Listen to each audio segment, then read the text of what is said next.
The story begins as we learn that the gods came down to the world in search of excitement, so they decided to live among humans, and they sealed their powers to have normal lives.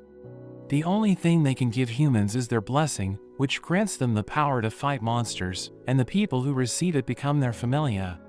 In the present, we see a boy named Bel, who's the only member of the Hestia familia, and he runs away from a monster, but he reaches a dead end. He thinks it's all over for him, but a girl named Eyes suddenly comes to his rescue, cutting the beast in half. After that, Bel walks through the town covered in blood, and he attracts everyone's attention because he looks like someone who took on more than he could handle. He meets with a guild officer named Ina, who scolds him for going to the 5th floor, and she thinks he's lucky to be alive, because a lot of level 1 adventurers wouldn't have survived a minotaur attack. He asks her about Eyes, and Ina sees that he's blushing, so she realizes that he's in love. She mentions how Eyes is part of the Loki familia, and she's also one of the strongest swordsmen in the country, but Bel wants to know if she has someone special. So Ina notes that she hasn't heard anything about it, but it will still be difficult for him to get Eyes to like him. But she tells him to cheer up and trade the gems he earned for money. He prepares to leave, but she mentions how girls like boys who can protect them, so Eyes might like him back if he works hard to get stronger. Bel thinks about how his grandfather told him he needs to pick up women in the dungeon, because if he can save them, she'll be grateful to him and they'll get to know each other. He realizes that his grandfather's advice is true, but it's the opposite for him, since he's the one who was saved. Bel returns to his house, where Hestia hugs him, and she's worried when he tells her about the monster that attacked him, but he promises that he won't leave her alone. She shows him potatoes that she got from working at the food stand, but she mentions how she still hasn't had any luck finding people who want to join her familia, thinking it's because she isn't a popular goddess. She wishes she could at least use her divine powers, but there's a rule that she can't use them in the lower world, and she apologizes for making him form a contract with her since she's a useless goddess. But he tells her their familia is just getting started, and he notes that once they survive the hard part, things will become easier for them. She mentions that it's time to upgrade his status, so she starts to cast a spell on his back, as she notes that his idea of picking up girls in the dungeon won't work.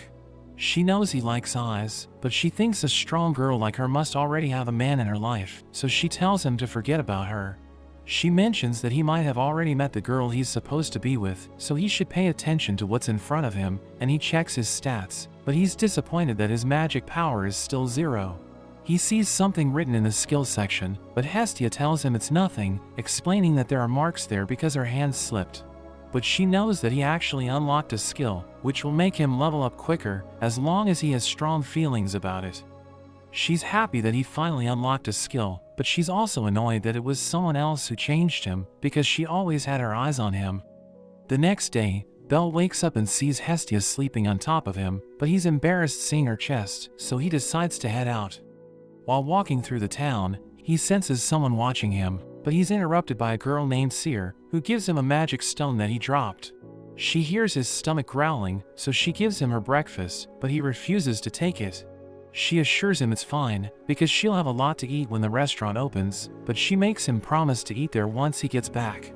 Bel goes to the dungeon, where he eliminates a group of monsters, but as he's collecting the stones they dropped, he wonders how much it will take for him to catch up to Eyes. Another group of monsters appears, and he thinks about running away, but he remembers Eyes and decides to fight them.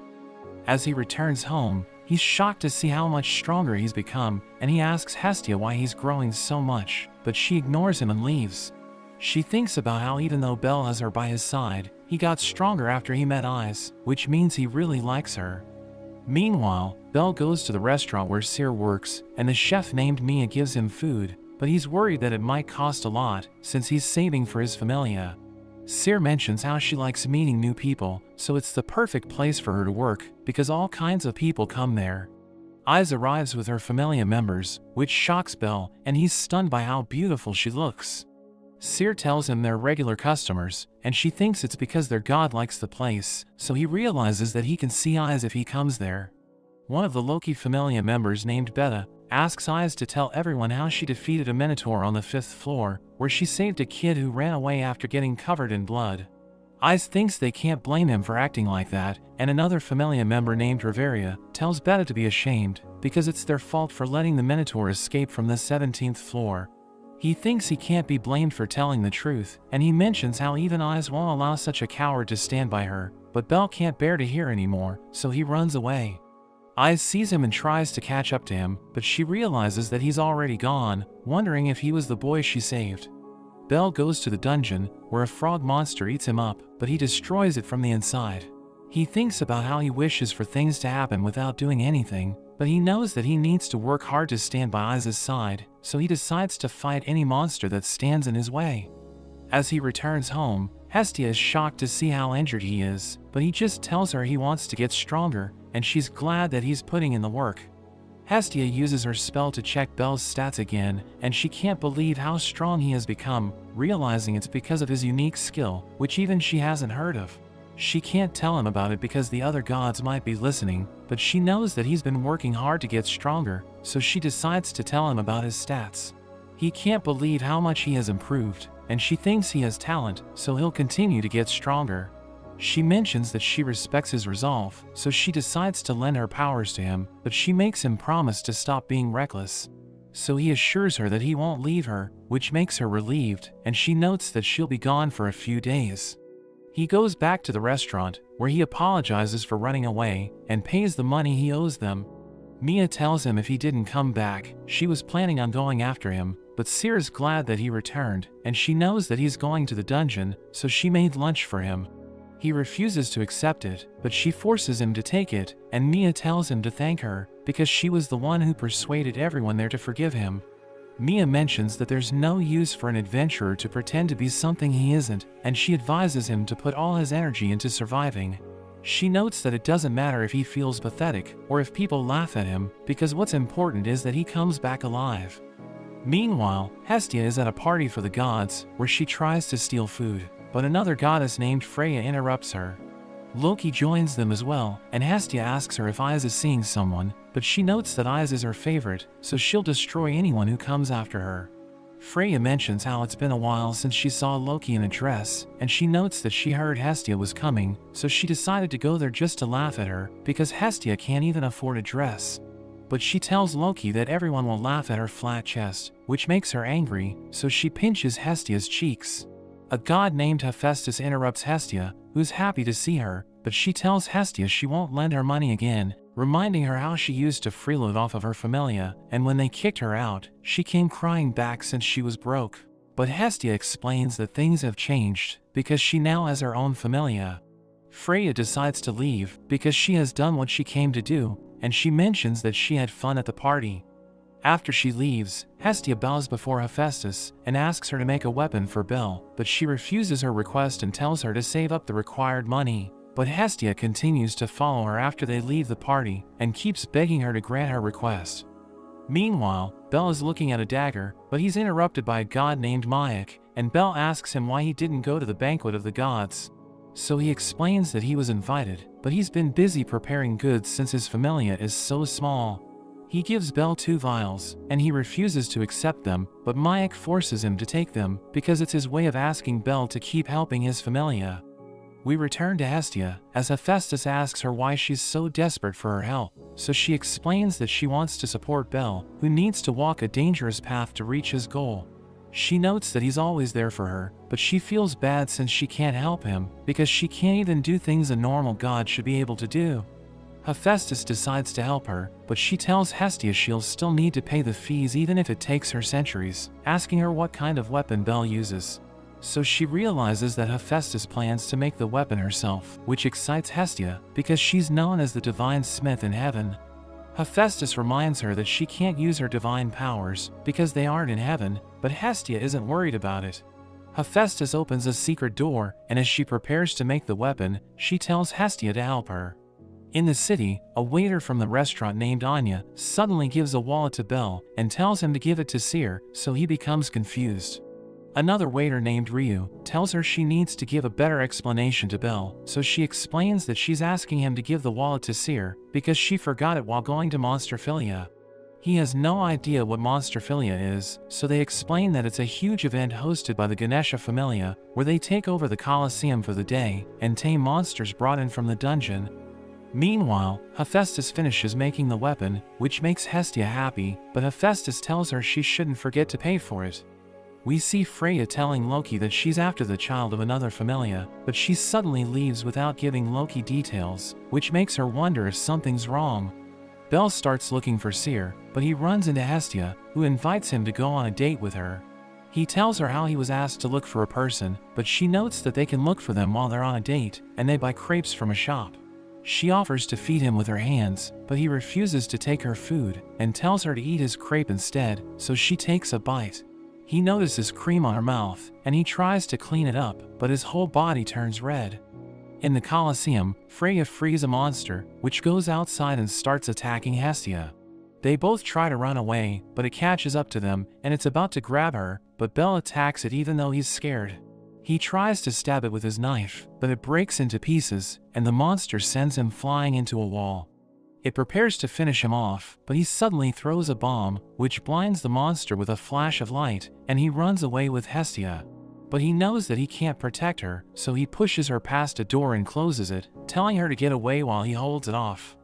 Bel thinks about the day when he learned that his grandfather had been killed by a monster, and they couldn't even find his body because it had fallen into a deep valley. He decided to follow in his grandfather's footsteps by becoming an adventurer, but he was rejected by everyone since he looked weak. But he refused to give up, and eventually ran into Hestia, who invited him into her familia.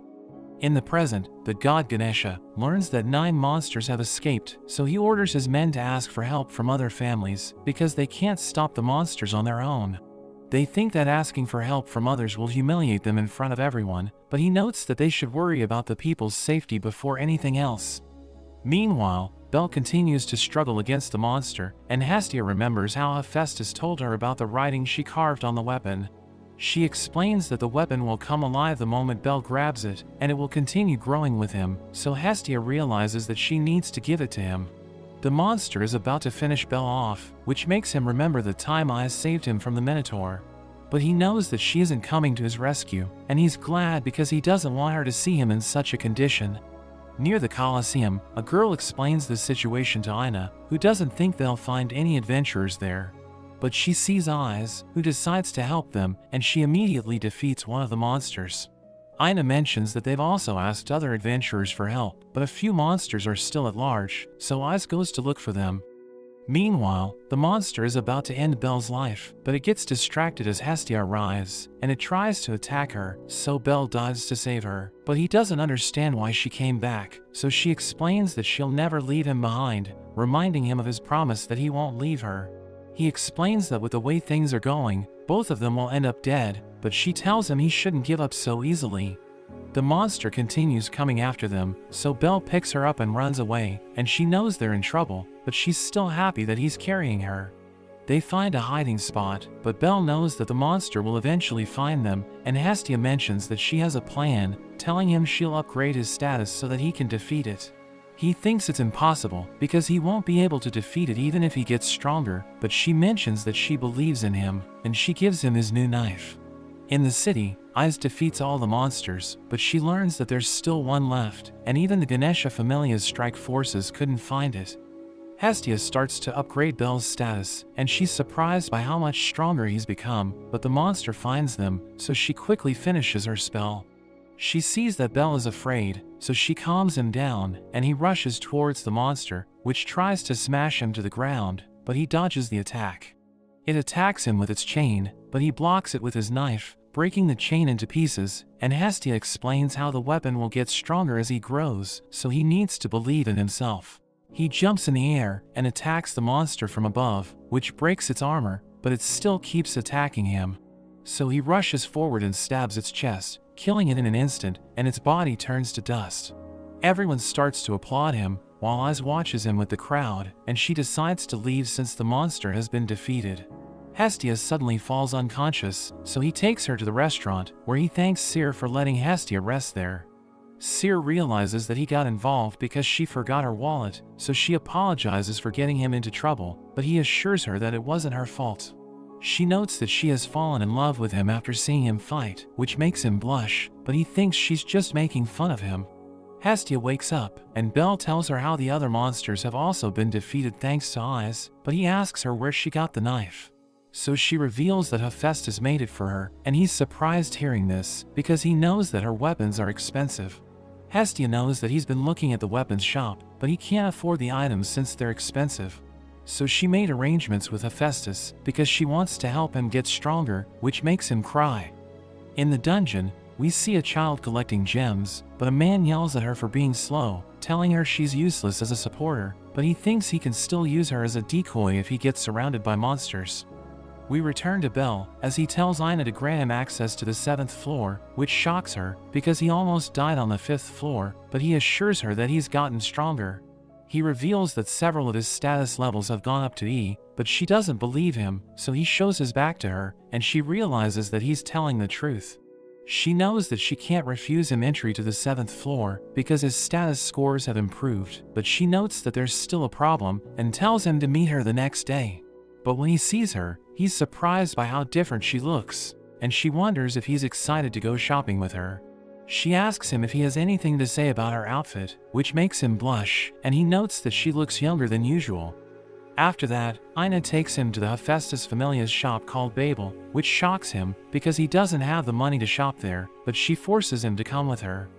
As they enter the shop, Belle is amazed by the items, and Ina mentions that they're heading to the upper floors, but they can still look around before going there.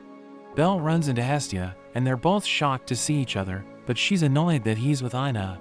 She wonders if Ina is trying to seduce him using her position in the guild, but she assures her that she has no such intentions. Ina takes Belle to the upper floor, where the items aren't that expensive, because they were made by newer blacksmiths, who just want to have their products evaluated by their customers. He looks around and finds an armor he likes, and he knows that it will cost him all of his money, but he still decides to buy it. Ina tells him she's found an item for him, but he tells her he already made up his mind on what to buy, and reveals that he's going to the dungeon tomorrow. She wishes for him to form a party, and tells him he should at least hire a supporter, because it will make things more efficient. After that, Ina gives him a present, which he refuses to accept, but she notes that he should take it for his own sake, because there's no telling what might happen to an adventurer. She doesn't wish for him to die in the dungeon, telling him she wants to help him after seeing how hard he works, which makes both of their faces turn red. Belle makes his way home, but he sees that a man named Gid is about to attack a girl, so he protects her with his knife. Gid asks him if he's with her, but he reveals that he doesn't know her, so Gid becomes angry, but Rita suddenly arrives, and tells him he shouldn't use his sword in the city. So he decides to retreat, and Belle tries to check on the girl, but he realizes that she's already gone. The next day, Belle puts on his armor, and as he's walking through the town, he meets a girl named Lily, who asks him if he's looking for a supporter. He thinks she's the girl that he saved, but he realizes that she isn't, because her ears look different.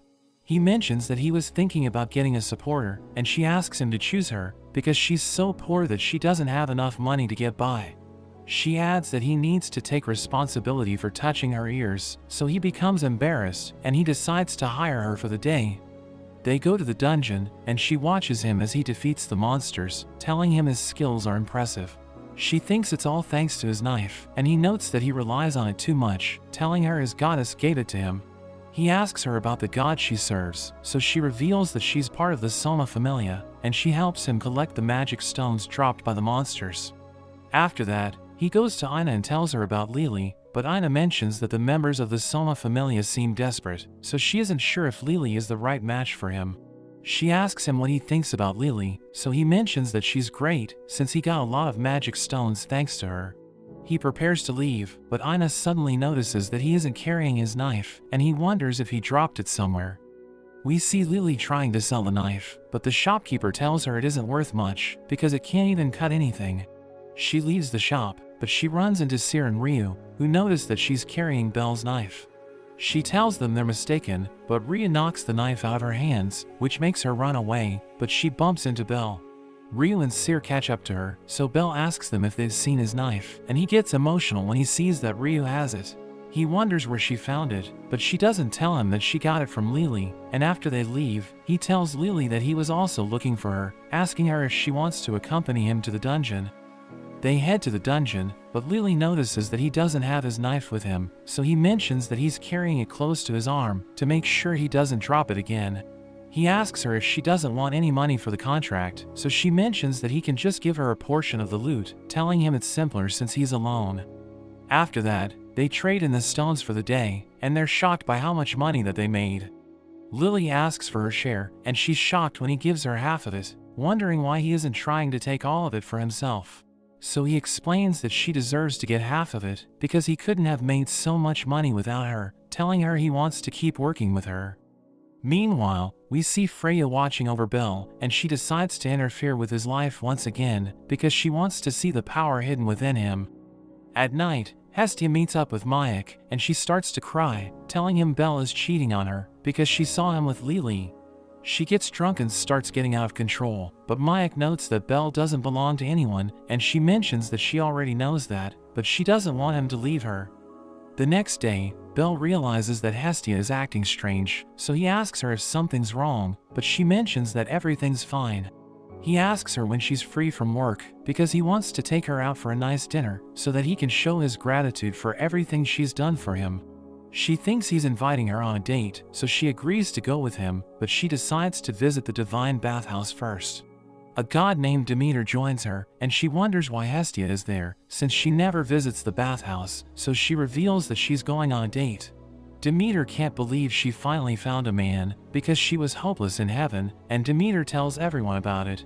She meets up with Belle, but before they can leave, a group of goddesses surround them, and they start to check Belle out, because they're curious who she's going on a date with. Demeter apologizes to Hestia, who's annoyed seeing how close Demeter is with Belle, so she grabs him and runs away. They spend the whole day hiding from the goddesses, but they end up on a spot with a beautiful view of the city, and Belle wishes to come back there with her, which makes her happy. At the guild, a girl tells Ina how the Soma Familia adventurers are arguing with the money exchange, which makes her wonder why they're all so desperate. We see a group of men taking away all the money Lily made, and they beat her up, telling her they're the only reason why someone as useless as her is part of the Soma Familia.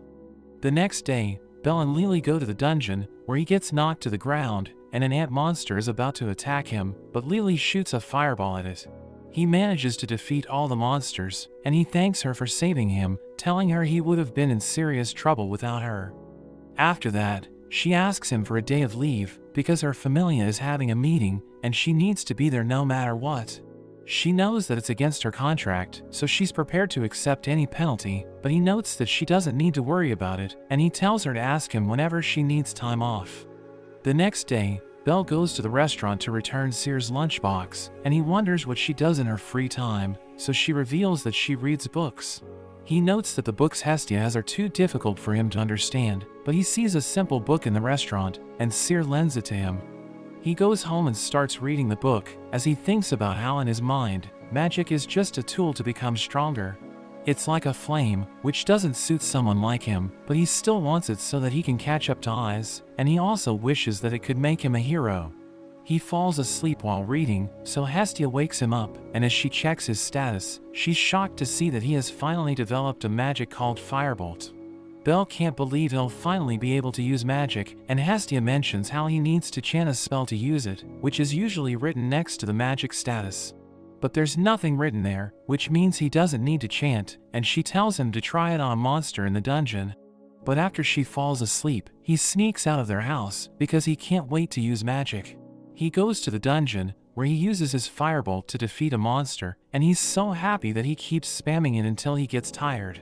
He realizes that he's come far into the dungeon, and he's about to go back, but he suddenly falls unconscious. Eyes and Reveria arrive, and Reveria notes that Belle used too much magic, while Eyes mentions that he's the boy who was attacked by the Minotaur that escaped from them, so she wants to make it up to him. She puts his head on her lap, and as he wakes up, he's reminded of his mother, but after he realizes what's happening, he quickly runs away, which makes her wonder why he always does that. Belle returns to his house, and he can't believe that he ran away from Eyes again, but Hestia thinks he just had a bad dream because of the book he read. She tries to read it, but she's shocked to see that it's a grimoire, which allows its user to use magic according to their latent ability. She wonders where he got it from, so he explains that he just borrowed it from the restaurant, telling her someone forgot it there. But she reveals that it loses its power once it's read, so he thinks he's in trouble, and he's about to go back to the restaurant to find the person it belongs to, so that he can pay them back. But Hestia tells him it costs more than a top-grade item from the Hephaestus Familia shop, and Belle can't believe it. so she mentions that he should just tell everyone he didn't read it, and she promises to take care of the rest, but he stops her because he can't allow himself to do such a thing. Belle returns the book to Mia, and he tells her the truth, but she tells him he doesn't need to worry about it, because it's the owner's fault for leaving it behind. Meanwhile, Ina runs into Riveria and Loki, so she asks Loki about the Soma Familia, and she reveals that the Familia members worship wine instead of Soma. In the city, Belle is waiting for Lily, but he sees her being harassed, so he tries to help her. But Ged interrupts him, and he offers to work together with Belle to trap her, because he thinks Belle is also after the money she's saved up. But Belle pushes him away and refuses his offer, and Lily asks him what he was talking about with Ged, but he assures her that it was nothing. He wonders if she has a problem, because someone was harassing her, but she tells him it's nothing. We learn that her parents died in the dungeon trying to make money, so she had to do everything she could to survive, and she worked with adventurers from her familia. But anytime she asked them for something, they beat her up and treated her like trash, so she tried running away to start a new life. But they always found her and destroyed anything close to her, which made her hate adventurers. Meanwhile, Loki tells Ina that the wine she bought isn't the one that the Soma Familia members worship, and notes that they have a perfect product, but they refuse to sell it to anyone. She mentions that all the members of that familia are only there for the wine, and they get addicted once they drink it, which is why they're always desperate for money. After Loki leaves to upgrade Isa's status, Ina mentions that she's a weird god, but Riveria notes that she's way sharper than she looks, which is why they trust her. We see Belle telling Hestia that several bad adventurers are after Lily, so he wants to let her stay with them for a while, but Hestia doesn't think it's a good idea.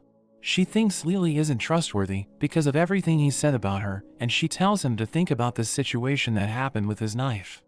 The next day, Lily proposes that they go to the 10th floor, but Belle doesn't think it's a good idea since he barely survived the 7th floor.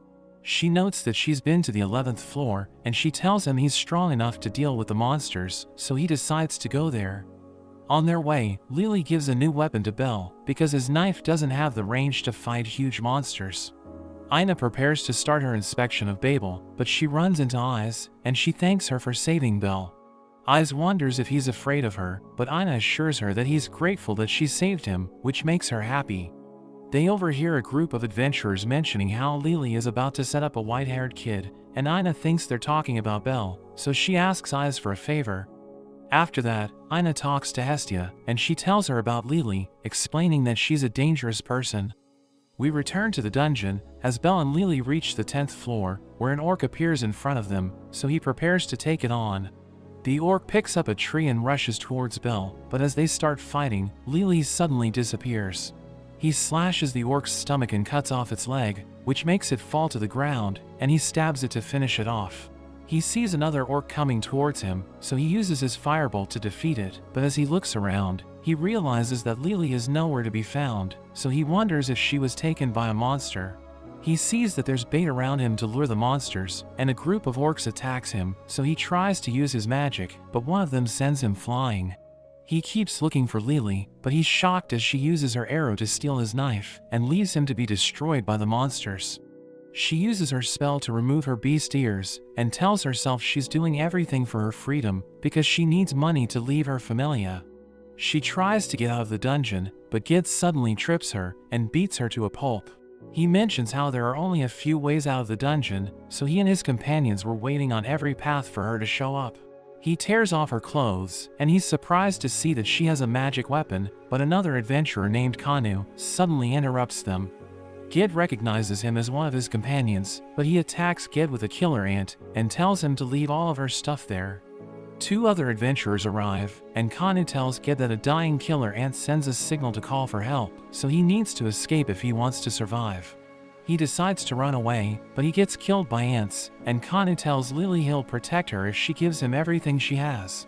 So she gives him a key to a safe where she has saved everything that she owns, but after getting what he needs, he throws her to the ants, telling her they no longer need her. The ants surround her, and she thinks she deserves to die because she betrayed Belle, who was always nice to her. She starts to cry, as she thinks about how pathetic she is, and she accepts her fate, but Belle suddenly comes to her rescue, and he starts burning the ants with his firebolts. We see Ina telling Hestia that she should convince Belle to fire Lily, but Hestia mentions that it won't work because he'll never abandon Lily. Bell defeats all the monsters, and he asks Lily if she's hurt, but she doesn't understand how he escaped from the orcs, so he reveals that another adventurer defeated all of them. Lily calls him stupid, because even though she betrayed him, he still went through so much trouble just to save her. She reveals that she even lied to him about the money she got after exchanging the magic stones, and when he told her to buy items, she also lied about their price. But he explains that no matter what she does, he'll always save her because she's a woman, and she's annoyed hearing this, but he notes that she's special, and tells her to talk to him whenever she's in trouble, because he'll always come to her rescue, which makes her cry as she apologizes for betraying him. After that, Belle meets with Ina, and apologizes for losing her protector, but she's just glad that he's fine. As Belle and Lily are walking in the city, he touches her ears, which makes her blush, and he's surprised that she can use transformation magic. She explains that she uses it so that her familia members won't recognize her, and she wonders if he's okay with this situation since she betrayed him, but he tells her not to worry about it. He takes her to meet Hestia, and after he leaves, Hestia notes that she doesn't like her since she lied to Belle. She tells Lily to swear she'll never make the same mistakes again, and Lily promises that she won't betray Belle, because he's the one who saved her. Hestia knows that Lily is feeling guilty, because Belle doesn't blame her for anything, and she notes that she'll judge her on his behalf. Lily is worried about what Hestia will do, but she just tells her to look over Belle, and make sure he doesn't get scammed again. After Belle comes back, Hestia quickly grabs his arm, just to show Lily how close she is with him, but Lily refuses to back down, and she grabs him as well. He's embarrassed by what's happening, so he runs out of the house and goes to the guild, where he's shocked to see Ina sitting with Eyes. He tries to get away, but he runs into a man and falls to the ground, which allows Eyes to catch up to him, and Ina tells him that Eyes just wants to talk to him. After that, Eyes gives him the protector he lost while fighting the orcs, which makes him realize she was the adventurer who saved him. She notes that she wanted to apologize, since the Minotaur attacked him after it escaped from her, but he explains that he should be the one saying sorry, because he always runs away when he sees her. She's amazed by how quickly he's gotten to the 10th floor, but he thinks he still has a long way to go, because he still doesn't know how to fight, so she offers to teach him. The next day, Belle and Eyes meet up for his training, and she wonders if he knows martial arts. She realizes that he uses a knife to fight, so she tries to use it herself, but she has no idea how to wield it, and she accidentally kicks Belle in the face. She tells him they should just fight, and as he takes out his knife, she mentions that he needs to be sensitive to different things during battles. She knows he's a coward, and she thinks it helps him protect himself, but she can tell that he's afraid of something. He tries to attack her, but she blows him back, telling him to never lose focus, and as she hits him again, she mentions how he needs to make sure he doesn't have any blind spots. He rushes towards her, but she hits him with a flurry of attacks, which makes him fall to his knees. But he tells her he wants to continue fighting, and as he charges in again, he finally manages to dodge an attack, but she still hits him in the head. In the dungeon, we see a man named Otto defeating monsters, and as he comes across a Minotaur, he breaks its weapon with his bare hands, but he gives it a new sword. The Minotaur picks it up, and keeps trying to hit him, but he blocks all of its attacks. It uses its horns to push him back against a wall, but he breaks its horn, and returns the sword to the Minotaur. It continues to attack him, and as his sword finally breaks, he realizes that he was able to make it stronger. The next day, Belle and Lily go to the 10th floor, and she notices he's always tired even before they enter the dungeon. They come across a group of monsters, and they surround Belle, but Lily fights with a crossbow, while he uses the chance to attack them. He remembers how Eyes taught him to watch his blind spots, and he manages to defeat the monsters, but a group of orcs suddenly appears before him. He knows it might be difficult for him to beat them, so Lily wonders if he'll run away, but he decides to fight, because he won't be able to catch up to Eyes if he's always scared. After that, Belle goes to train with Eyes again, but he's no match for her as she keeps knocking him out. She wonders how he got stronger so fast, so he notes that there's someone he wants to catch up to, and he also needs to reach a place no matter what. She understands his feelings because she has the same goal, and she tells him it's time to practice napping because an adventurer needs to know how to fall asleep anywhere. They both lie on the ground, and he's shocked by how quickly she falls asleep. He hears his grandfather's voice telling him to kiss Eyes, but Hestia's voice mentions that she didn't raise him to become such a person, so he starts to feel conflicted. He resists the urge to kiss Eyes, and after she wakes up, she takes Belle to get food, but he's shocked because they end up going to the shop where Hestia is working. She's angry since she always sees him with different girls, but he tells her how Eyes has been training him. He asks for Hestia's permission to continue working with her, explaining that she'll leave for the Loki Familia's expedition after 2 days, and Hestia agrees to his request, but she tells Eyes not to get any ideas. In the dungeon, Kanu comes across the Minotaur Eyes was fighting, and he uses his magic weapon on it, but it has no effect, and the Minotaur finishes him off. Belle sees a poster about how Eyes defeated a floor boss on the 37th floor, and he's shocked as he realizes that she did it all by herself, because it usually takes a party of skilled adventurers to defeat the boss. He goes to train with her, and even though he can't even land a single hit, he continues because he wants to get closer to her level. The next day, as Belle is walking through the city, Sears suddenly grabs his arm and makes him wash dishes. Ryu decides to help him, and he asks her what she did to increase her level when she was an adventurer, so she tells him he needs to defeat a powerful opponent if he wants to get stronger. She notes that he needs skill and strategy to pull it off, but even that doesn't guarantee victory, so he needs to join a party, because they can compensate for each other's weaknesses. After that, Belle goes to train with Eyes, and he finally manages to keep up with her, but she still pushes him back. She mentions how it's their final day of training, and he thanks her for helping him, but she also thanks him since she had fun. Belle thinks he may never catch up to her since she's so strong, but he'll continue to work hard so that he can reach her level. Belle returns to his house, where he tells Hestia how his training has ended, and she notices something in his status, but he leaves without even looking at it. Meanwhile, the Loki Familia captain named Finn talks to everyone about their expedition into the dungeon.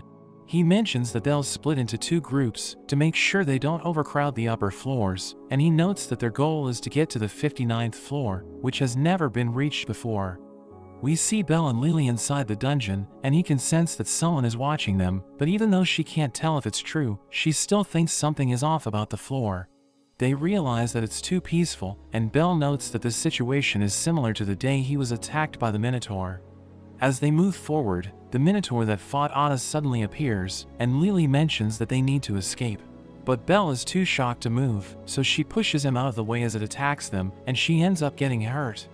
Meanwhile, we see 2 adventurers telling the Loki Familia how a Minotaur is present on the 9th floor, which makes them wonder if it's one of the few that escaped from the 17th floor. But Riveria doesn't think it's true, because it's been a month and there have been no sightings. Finn wonders if everyone is alright, and one of the adventurers mentions that the Minotaur is attacking a white-haired boy, which makes Eyes realize it's Belle, so she quickly runs to find him. Belle continues fighting the Minotaur, but he knows that he's no match for it, and Lily wakes up, so Belle tells her to run away. She doesn't want to leave him alone, but he makes her get to safety, and after she gets away, he thinks about escaping as well. But he knows that if he lets the Minotaur pass through, it will kill Lily, so he decides to hold it back and buy time for her to get out of the dungeon. The Minotaur slams the sword to the ground, which makes him jump up in the air, but it suddenly stabs him with its horn. It's about to finish him off, but Ice comes to his rescue, and he can't believe that she's about to save him again. He gets up because he knows that if he backs down from the fight, he'll never be able to grow, so he grabs Ice's arm and pushes her back. He approaches the Minotaur, while the other Loki Familia members also arrive, and Beta realizes that Belle is the same boy that Ice saved. He starts making fun of him, but another adventurer named Tiana tells him to stop, and she asks Ice if she's okay just watching the fight, because Belle won't survive. Beta mentions that they should leave him alone, since he's trying to be a man, and Lily begs Beta to save Belle, but she ends up falling unconscious. Beta decides to rescue him, but he's shocked to see that Belle is holding his own against the Minotaur, because he was completely helpless 1 month ago. He blocks all of its attacks, and Beta is amazed by how strong his knife is, but the others note that it's also because of how skilled he is. He hits the Minotaur with his firebolt, which surprises everyone, because he didn't chant a spell, but it isn't strong enough to defeat the Minotaur. As they continue to clash, Belle's sword finally breaks, but he stabs the Minotaur's arm, causing it to drop its weapon. He grabs it and slashes the Minotaur's chest, and as they rush towards each other, everyone thinks he'll die because he's too reckless, but Ice believes in him. He blocks the Minotaur's horn with the sword, and he stabs it with his knife, as he casts his firebolt to burn it from inside.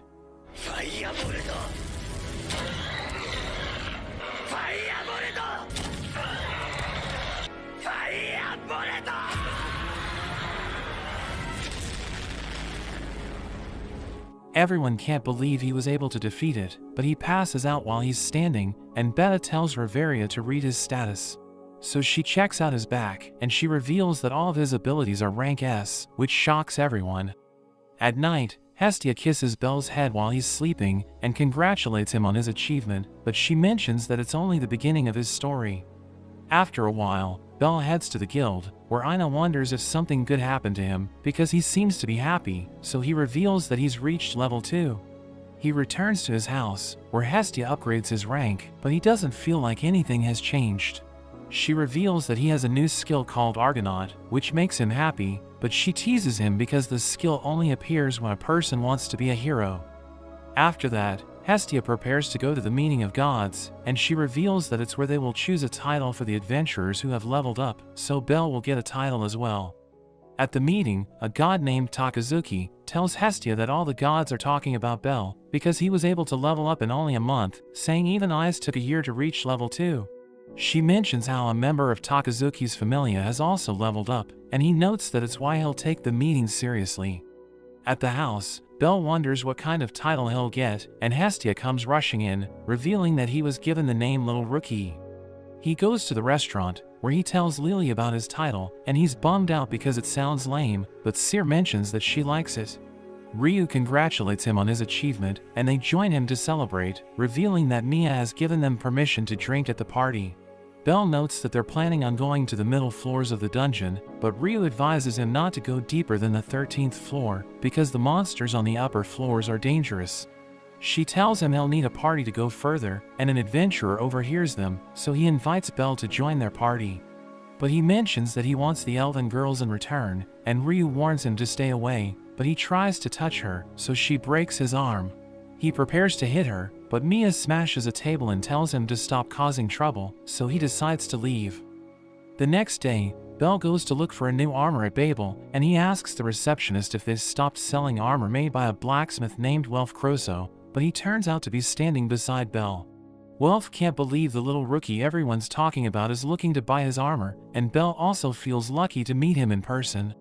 Welf speaks loudly so that every other blacksmith can hear how Bel is his regular customer, and he offers to make a direct contract with him, which means Welf will only make items for him. But in return, he wants to join Bel's party, and he accepts Welf's proposal, so they head to the dungeon together. But Lily doesn't trust him, wondering why he isn't working with his familia, and she's annoyed that Bel didn't consult with her before allowing Welf to join them.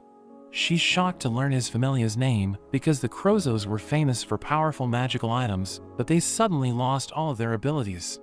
Welf notes that it isn't the time to talk about it, because they're being attacked by monsters, and he tells them to leave the orcs to him. Bel starts to fight the other monsters, as he realizes that his speed has improved, and he easily defeats his opponents. He sees a monster preparing to attack his companions, so he tells them to dodge, and he burns it with his fire bolt. Welf is amazed by how strong Bel is, and he realizes that his magic has also improved, so he thinks he's getting closer to Isa's level. Meanwhile, we see Beta and his teammates fighting a group of monsters, which makes the other members wonder why they're that fired up. So Riveria notes that Bel got under their skin, and Is joins the fight as well, as Riveria realizes that she's also fired up. Welf mentions how being in a party feels better, because it allows them to move freely, and they also have more room to breathe while fighting monsters. They notice that more parties are arriving, so they plan to leave once Lily gathers all the gems, but a baby dragon suddenly appears. It's about to attack Lily, so Bel tries to hit it with a firebolt, but something else comes out of his hands and kills the dragon in one hit. Bel tells Hestia about what happened, and she notes that it was his Argonaut skill, telling him that it allows him to overcome any obstacle. He wonders if she knows about the Croso family, and she reveals that she doesn't know much about them, but she's heard about Welf. She reveals that he's capable of making magic items, but his family thinks he's wasting his talent because he refuses to make them. The next day, Bel tells Welf they won't be going to the dungeon because Lily is taking a day off, so he takes Bel to his workshop to make new equipment for him.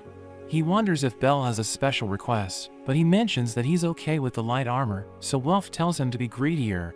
He looks around and picks up a sword, as he notes that it looks good, but Welf tells him nobody would buy it, and he knows that Bel is expecting it to be a magic item. He notes that Hestia was asking people about him, so he knows that she already told Belle about him, and he was worried that Belle would change his attitude because of it. He apologizes for testing him, and he sees that Belle is carrying a minotaur horn, so he decides to make a weapon out of it.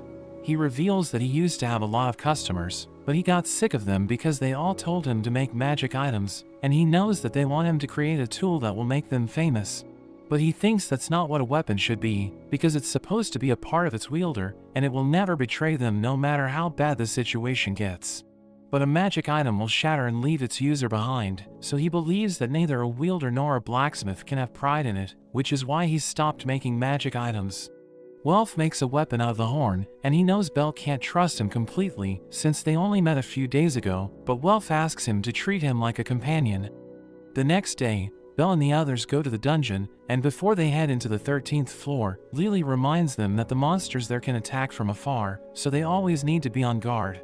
She notes that they'll use a standard formation, where she'll be at the back while Welf is in front, but she tells them to remember that a supporter doesn't have the power to cover the back alone. Belle starts to laugh, so she wonders if he's even taking it seriously, but he's just excited because they're going on an adventure. Outside the dungeon, Hestia sees Takazuki seeing off his familia members, and he notices that she's worried about Belle, so he tells her she needs to believe in him, because worrying won't do anything. On the 13th floor, a hellhound bites Belle's arm, and Welf cuts it in half, but he sees another one preparing to breathe fire, so Lily shoots it with her arrow, and creates an opening for him to finish it off. She thinks they should go somewhere open, but before they can leave, a group of monsters suddenly appears in front of them. Meanwhile, we see a girl named Asphi, who tells the god Hermes that Belle doesn't seem to be liked by other adventurers. There are rumors that he only defeated the Minotaur because he got lucky, and he even lied about how quickly he leveled up, but it only makes Hermes more interested in him. He wonders if it's making her jealous, so she explains that she just wants to avoid trouble, but he pats her head, telling her that all the members are grateful to her, and he depends on her as well. Inside the dungeon, we see that the group sent by Takazuki is in trouble, as one of their members has gotten seriously injured, so he's being carried by a man named Oka. Another member named Makoto eliminates the rabbits that are following them, but they see a pack of hellhounds approaching. They eventually run into Belle and the others, who are surrounded by monsters, but Oka decides to run past them, because he's more worried about the lives of his teammates. Belle sees them running away, and Lily mentions that they need to escape as well, because the monsters that were following Oka and the others will attack them. They try to get to safety, but Belle decides to fight the monsters to buy time, and he hits them with his firebolt, but a few of them jump over him and attack Lily. Belle and Welf defeat them before they can hurt her, but Welf's arm is injured, and they realize that monsters are blocking their path. So Belle remembers how Rhea told him that every little thing that happens in the dungeon eventually adds up, and the dungeon will show its true colors when they're on their last legs. The roof above them suddenly collapses, as monsters come flying in from above, and the falling debris injures both Welf and Lily, while a hellhound breathes fire at them. Meanwhile, Hestia goes to the guild, and tells Ina that Belle and his party haven't returned, so she wants to start a quest to find them, but Takazuki suddenly arrives with Makoto and Oka.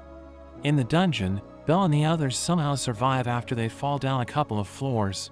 They try to get out, but end up running into a dead end, so Lily proposes that they go to the 18th floor, which confuses them because they just got destroyed by the monsters on the 13th floor.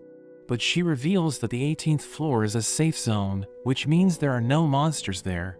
Welf is worried about the boss that appears on the 17th floor, but Lily thinks it must have been defeated by the Loki Familia's expedition team, so they might be able to cross before the boss respawns. They ask Belle to decide, and they assure him that they won't blame him if anything goes wrong, so he decides to follow Lily's plan. Meanwhile, Takazuki tells Hestia about what happened to Belle's party, and she notes that if Belle doesn't come back, she'll blame it on his familia members. But she mentions that she'll never hate them, so she tells them to help her find him, and they promise to do their part. Hephaestus mentions how all the high-level members of her familia are on the expedition, while Takazuki notes that he can send only 3 members, because the others will just slow everyone down. Hermes offers to help Hestia, and Hephaestus reminds him how he barely talked to her ever since they came down from heaven, but she notes that she needs all the help she can get, so she accepts his request.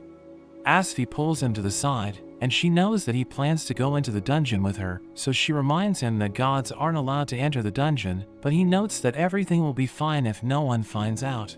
Hestia overhears him and decides to go with him, because she can't wait for someone else to rescue Belle, and Takazuki once again apologizes to her, since he knows that his familia got Belle into trouble.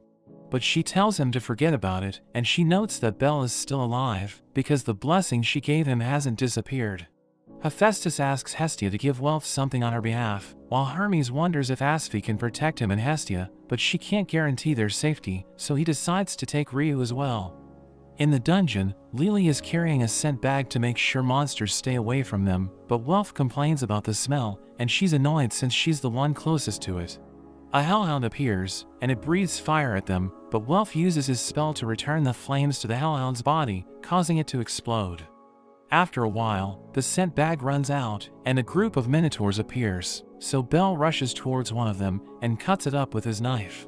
He picks up the axe that the Minotaur was carrying, and activates the Argonaut skill as he attacks, destroying all the Minotaurs in an instant.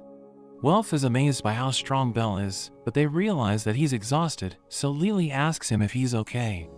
Meanwhile, Hestia prepares to lead the search party into the dungeon, and before they enter, Ryu appears wearing her complete battle gear, as Hermes notes that she has decided to join them. The search party moves forward, and as Ryu and Asphi defeat the monsters in their path, everyone's surprised by how skilled they are. Oka notes that Asphi is considered the greatest item creator of their time, and she's said to be omnipotent, while Ryu seems to be on her level as well. They come across a cave-in, where Hestia finds Belle's knife, but his party is nowhere to be seen. Asphi mentions that since they lost their equipment and suffered injuries, they won't be wandering around the dungeon, and she thinks they must have gone to the safe zone on the 18th floor. Oka thinks they would be crazy to do that, but Hestia and Ryu agree with Asphi, so they decide to go to the 18th floor. Hestia asks Hermes why he's helping them, so he reveals that someone told him to check on Belle's progress, and he also wants to see if Belle is capable of taking them into a new era. Meanwhile, Welf and Lily's bodies finally give up, since they've been fighting monsters for such a long time, so Belle carries them to a hole and jumps down. They reach the 17th floor, and Belle remembers that Lily told them to get through there as quickly as possible, before the floor boss respawns. Belle tries to get to a passage while carrying them, but the boss respawns and starts attacking them. He tells himself to keep running no matter what, and the boss tries to grab him, but he manages to get through the passage before he gets hit. They all fall to the next floor, where Belle sees someone standing in front of him, so he asks them to save his friends. Belle wakes up in her room, and he's shocked to see Eyes sitting in front of him, wondering what she's doing there. So she notes that her group is returning from their expedition, and they decided to rest in the safe zone. He asks her about Lily and Welf, but he accidentally falls into her, which makes him embarrassed. He sees Lily and Welf resting beside him, and Eyes assures him that they'll be fine, because Reveria healed them. She takes him to meet Finn, who welcomes him as their guest. He reveals that a few of their companions were poisoned by a monster, so their fastest members have gone to the surface to get an antidote, and they won't be leaving until they cure their friends. Belle runs into Tiana and her sister Tiani, and she keeps calling him Argonaut because seeing him fight the Minotaur reminded her of an old fairy tale. Tiana praises his skills, but his face turns red when they get close to him, and they think he looks cute when he's blushing. After that, as he's walking through a forest with Eyes, he wonders where the light is coming from, since they're in a dungeon, and he sees that the sky is filled with crystals. At night, Welf and Lily wake up, and they apologize for slowing Belle down, but he notes that he couldn't have reached the 18th floor without them. Eyes invites them to dinner, where Finn tells everyone to treat them with respect, because they're brave adventurers who risk their lives for each other. As they eat dinner, Eyes gives a fruit from the 18th floor to Belle, but he finds it too sweet. Lily tells him to give it to her if he doesn't like it, but Welf eats it instead, which makes her angry. Tiana and Tiani surround Belle and ask him how they can make their abilities reach S rank, but he suddenly gets up because he hears Hestia's voice. She arrives at the 18th floor, where she immediately hugs Belle and starts to cry after seeing that he's okay, so he apologizes for making her worried. But Lily pulls her off of him, and she's surprised to see that Eyes is with them as well. Hermes introduces himself to Belle and tells him to thank Oka and the others, because they wouldn't have found him without their help, but Lily and Welf are still angry at them. Makoto apologizes for their previous actions, but Lily notes that no matter what she does, it will be difficult to forgive them. Oka tells them to blame him for what happened, since he was the one who gave the order, but he still thinks it was the right decision. Belle agrees with him, because if Lily and Welf's lives were on the line, he would have done the same thing. Hermes notes that they should discuss what to do next, and Asfi mentions that they'll wait for the Loki Familia to defeat the 17th floor's boss. But they won't make their move for 2 days, so everyone has time to rest, and as they prepare to go to sleep, Hestia gives Welf the item that Hephaestus told her to deliver to him. While everyone's sleeping, Belle walks around the dungeon, and he's amazed by how beautiful the sky looks. Ice joins him, telling him she was worried about him, which makes him turn red, and she notes that he's always nervous. She offers to take him to the town, but Hestia suddenly arrives, and she's angry that he's making plans without her. She tells Ice she'll never allow her to go on a date with him, but Ice has no idea what she's talking about, and he notes that there's a misunderstanding. The next day, Hestia is tired as they're walking towards the town, and she's also annoyed that everyone else is coming with them, because she thought she was going on a date with Belle. He carries her since she's exhausted, and they come across a field of crystals, which amazes them with how beautiful it is.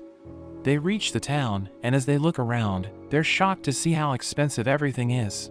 Belle runs into an adventurer named Moldo, who invited him to join their party at the restaurant, and he plans to make Belle pay for how he treated him before, but they get scared and leave after seeing Eyes. Hestia buys a perfume, and Lily tells her she doesn't know how to spend money, but she mentions how Lily also bought a backpack, so she notes that they needed to get back to the surface. Hestia notes that she also needs the perfume, because Belle doesn't like sweaty girls, and Tiana invites her to the bathhouse, so the other girls decide to join them as well. Meanwhile, Beta returns to the dungeon with the antidote, but he's shocked to see Belle. Hermes tells Belle he needs to talk to him, but he takes him to peek at the girls taking a bath, which makes him embarrassed. He thinks it's wrong to peek at them, but Hermes notes that peeking is part of a man's romance, which makes Belle remember his grandfather. He still thinks they shouldn't look at them, but he accidentally falls into the water, and the girls see him, so he becomes embarrassed and runs away, but he ends up getting lost. He hears something nearby, and as he goes towards the noise, he sees Ryu bathing on her own. She notices him, so she throws a rock at him, which scares him and he immediately apologizes to her. After that, she takes him to put flowers on the grave of her familia, and she reveals that their enemy had set up a trap for them, which wiped everyone out, but she was the only one who survived. She was filled with rage, so she did everything in her power to eliminate the enemy familia, but she was blacklisted from the guild because of her actions.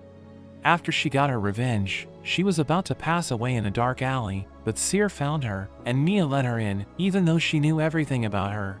She thinks she's a shameless and violent elf, who will break Belle's trust, but he tells her she shouldn't insult herself, so she mentions that he's worthy of her respect, because he's a kind person. At night, we see that Moldo is still angry at Belle, and he plans to get revenge on him, wondering how he can get him alone. The next day, Beta is angry at Belle, because he saw Eyes naked, so Tiana and Tiani hold him back. Eyes mentions that she's about to leave with the first party, so Belle tells her to take care, which makes Hestia annoyed at him. After that, Belle goes to find Hestia, but he sees a note from Moldo, which mentions that his group kidnapped her. He follows the instructions on the note, and goes to the place written in it, where he finds Moldo. He takes Belle to an open area, and assures him that Hestia is safe, telling him he wants to have a fair fight, so Belle shouldn't worry about his friends interfering. He notes that the winner gets to tell the loser what to do, and he plans on taking Belle's equipment after he's defeated, but Belle tells him to let Hestia go if he wins. As the fight begins, Moldo breaks a crystal with his sword, which makes him turn invisible, and he starts to beat Belle up. We see Hermes and Asfi watching the fight, and we learn that Hermes is behind everything, because he needs Belle to see the ugly side of humanity. Asfi wonders what he'll do if Belle loses all hope, but Hermes thinks that if it happens, it means Belle wasn't the right person for the job. Welf suddenly arrives with the others, and they start to clash with Moldo's party, while the two members guarding Hestia hear the commotion, so they decide to leave her and join the battle. Hestia is annoyed because they just left her there, but Lily suddenly arrives and sets her free, revealing that she used her sense of smell to find her. Meanwhile, Welf and the others overpower their opponents, but they still can't get close to Belle, because there are too many of them. One of them hits Welf, which makes him drop the item Hephaestus gave him, and a man prepares to attack him, but Ryu suddenly comes to his rescue. We see that Bell is still getting beaten by Moldo, but he blocks one of the attacks, which makes Moldo wonder if it was just luck. He tries to attack again, but Bell senses his presence and starts to dodge him as he analyzes his surroundings to find Moldo. Bell breaks his sword and kicks him in the head, which makes him turn visible, but he still pushes Bell back with his broken sword. Hestia suddenly arrives, and she releases her divine power, which scares Moldo and his companions, so they run away. She hugs Bell and starts to cry, because he got beaten up trying to save her, but he apologizes for failing to protect her. Lily thinks the fight is over, but the ground suddenly starts shaking, and a floor boss falls from the sky.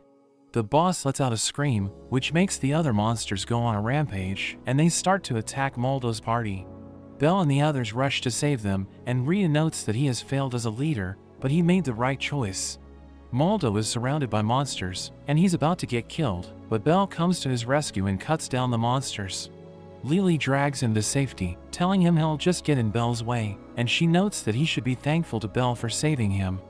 Asfi tells a man named Voles to get everyone in town ready to fight, and they think they should just run away, but she explains that the exit has been blocked, so they can't leave without defeating the boss. Meanwhile, Ryu attacks the boss's leg, which makes it fall to its knees, while Oka and Makoto try to cut it down, but their attacks have no effect, and it stands up again. It starts to gather energy in its mouth, and Welf uses his spell to make it self-destruct, but the boss still prepares to attack, so Ryu kicks its face, causing it to miss.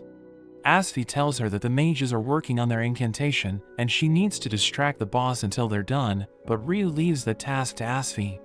All the adventurers attack the boss, and even though it hits Voles with its energy blast, he's still okay thanks to the mages. Bell uses his knife to injure the boss, and the mages finally launch their combined attack, which covers the boss in flames, damaging its whole body. Its mouth breaks off as it falls to its knees, but everyone's shocked when it regenerates, and it smashes the ground to blow them away. Ryu and Asfi ask Bell to take care of the surrounding monsters, while they hold back the boss, so that the mages will have enough time to fire another shot. They rush towards the boss, and Ryu slashes its body, but she realizes that her attack can't reach its magic stone. The boss keeps firing shots from its mouth, so Oka tells his comrade Chigusa to give him a shield. She knows what he's up to, and notes that he'll die if he follows through with his plan, but he refuses to be someone who can't risk his life for others. Bell uses his firebolt to destroy half of the monster's face, but it still fires a shot from its mouth, which sends him flying.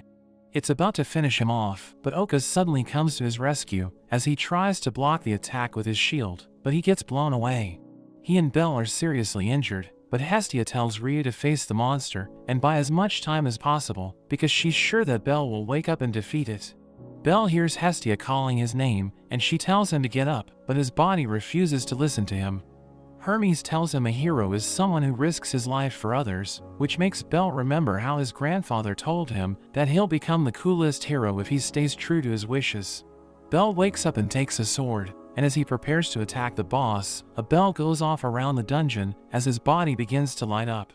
Ryu continues to attack the boss, and Asfi is shocked to see her saying an incantation during such a high-speed fight.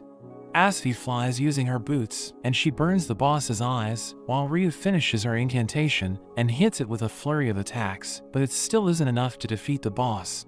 It grabs onto her, but she's saved by Makoto, who uses her gravity barrier to try and bury it into the ground, but it manages to break free. Welf arrives, and he hits the boss with one of his magic swords, which causes a massive explosion, but the boss is still standing.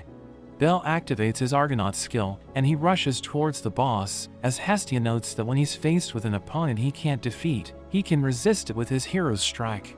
He swings his sword with all his might, and it covers the whole dungeon with a flash of light, as the boss's body is cut in half. Its magic stone is exposed, but everyone realizes it's about to regenerate, so Bell rushes towards it, and he stabs the stone with his knife, causing it to explode. Everyone celebrates their victory, while Hermes is glad to see that Bell was up to the task, and we learn that he's actually the grandson of Zeus, as well as the last hero of their familia. Hermes notes that things are about to change, and he's excited to see it with his own eyes, because history is about to be made, and he knows that people will talk about it for generations to come. We see Bel and the others being attacked by wolves, and he uses his knives to take them out, but one of them breathes fire, so Welf blocks the flames and cuts it down. Lily warns Makoto that she's about to get hit, but she easily takes out the wolves, and they're glad that she's with them, since they struggled in the middle floors when she wasn't in their party. She apologizes for putting them in a terrible position when they first met, so they tell her it's all in the past, but she notes that she can't forget about it. After that, they go to a bar, where Bel congratulates Welf for reaching level 2, and Lily mentions that the price of the items he creates will increase as well. So he notes that he can't make things that will embarrass his goddess, and Lily thinks he'll leave their party, since the only reason he was with them was to level up and get the forge skill. But he assures them that he isn't going anywhere, and she asks Bel if he's about to level up as well, so he tells her he still has a long way to go. A boy from another party suddenly starts insulting all of them, and Bel tries to ignore him, but he becomes furious when the boy calls Hestia useless. He mentions that Bel is angry since he's telling the truth, and Bel is about to attack him, but Welf hits the boy with his mug. They start fighting the other party, but one of them named Cleo, who belongs to the Apollo Familia, beats up both of them. He mentions that he's disappointed in Bel, and plans to make him pay for hurting his comrades, but as he starts to choke him, Beta tells Cleo to stop since he's ruining his night. So he lets Bel go and retreats with his comrades, while Beta warns Bel not to get cocky. After they return home, Hestia is glad that Bel got into a fight, but Lily notes that he isn't acting like his usual self, thinking it's because Hestia's bad behavior is rubbing off on him. He mentions that he couldn't control himself when they started insulting her, but she tells him to just laugh it off next time, since she doesn't like it when he gets hurt. The next day, Bel tells Ina about the fight, so she tells him to be careful, since a fight between two familias can turn the town into a war zone. As he prepares to leave, two girls from the Apollo Familia named Cassandra and Daphne give him an invitation to a banquet Apollo is holding. Bel delivers the invitation to Hestia, who mentions that she needs to attend the banquet, since she has a history with Apollo, but she plans to make Mayek and Takazuki come with her. They arrive at the banquet, where Hestia is surprised to see Takazuki with Hermes, but Takazuki mentions that he isn't happy to be with Hermes. He tells Takazuki not to act that way, since they work together to save Bel, and he starts showing off how good Asfi looks. She becomes embarrassed and tells him to stop, but he continues teasing her, so she sends him flying into a wall.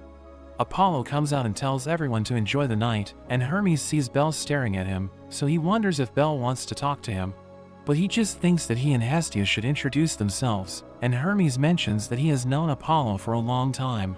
He notes that Apollo is an interesting person, who's always involved in a love affair, but he's extremely spiteful. Freya arrives and catches everyone's attention, but Hestia tries to stop Bel from looking at her, since she thinks it will make him fall under her spell. Freya comes to greet them and starts getting closer to Bel, but Hestia stops her and tells him that Freya is dangerous since she goes after every man she sees. Loki and Ais also arrive, but Hestia and Loki immediately start arguing with each other, and Loki notices Bel. She thinks there's nothing special about him, and notes that he's nothing compared to Ais, but Hestia disagrees and starts arguing with her again. After that, Bel heads to the balcony, where he thinks about how he's still uncomfortable in places like this, but he's surprised to see Cleo meeting with someone. Hermes joins him, and asks him why he became an adventurer, so he notes that his grandfather told him it would help him find a cute girl and everything he needs. Hermes asks him if he plans to dance tonight, but he reveals that he's never tried it, so Hermes tells him to follow his grandfather's words and get to know the girls there. Hermes asks Ais to dance with him, but before she can answer, he mentions that he needs to go somewhere else, but he can't leave her hanging. So he tells Bel to take his place, which shocks him, and Mayek notices that Bel has no clue how to ask Ais for a dance, so he shows him how to do it. Bel copies Mayek and asks Ais to dance with him, so she gladly accepts his offer, but they both have no idea how to dance. Takazuki and Makoto give him tips, and they start dancing properly, but Hestia and Loki start losing their minds, since their favorites are dancing with each other. But Asfi stops them from ruining the moment, and we learn that Hermes ordered her to do it. Ais mentions that it's the first time she's dancing, which surprises Bel, and she thanks him since she's having fun.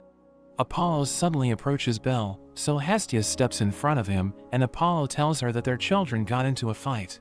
She apologizes for what happened, but he demands compensation since his children got hurt, so she tells him that Bel also got injured. Apollo shows her one of his children, whose body is covered in bandages, and she asks Bel if he really beat him up that badly, so he assures her that he didn't do it. She thinks it's all a setup, so she tells Bel they should leave, but Apollo challenges her to a war game, telling her he'll take Bel from her if he wins. Apollo just can't let Hestia have a cute boy like Bel all to herself, so she calls him a pervert, but he reminds her that they used to be in love. She tells him to stop lying, because she rejected him and never looked back, and she refuses to accept his challenge, but he tells her to really think about it since she'll end up regretting it. The next day, Bel and Hestia leave the house, but they're suddenly attacked by a group of people who try to blow them up. Bel protects Hestia, and they're able to survive the explosion, but she tells him that the men belong to Apollo's Familia. He can't believe that even though they didn't accept the war game, Apollo's Familia still decided to attack them in the middle of the town, and two of them rush towards him.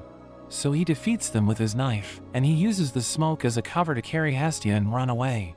The men keep following them, so Hestia tells him to go to the guild, since they'll be safe there. They reach a dead end, so he tells her to hold onto him tightly, and as he jumps on top of a building, they end up running into Daphne and Cassandra.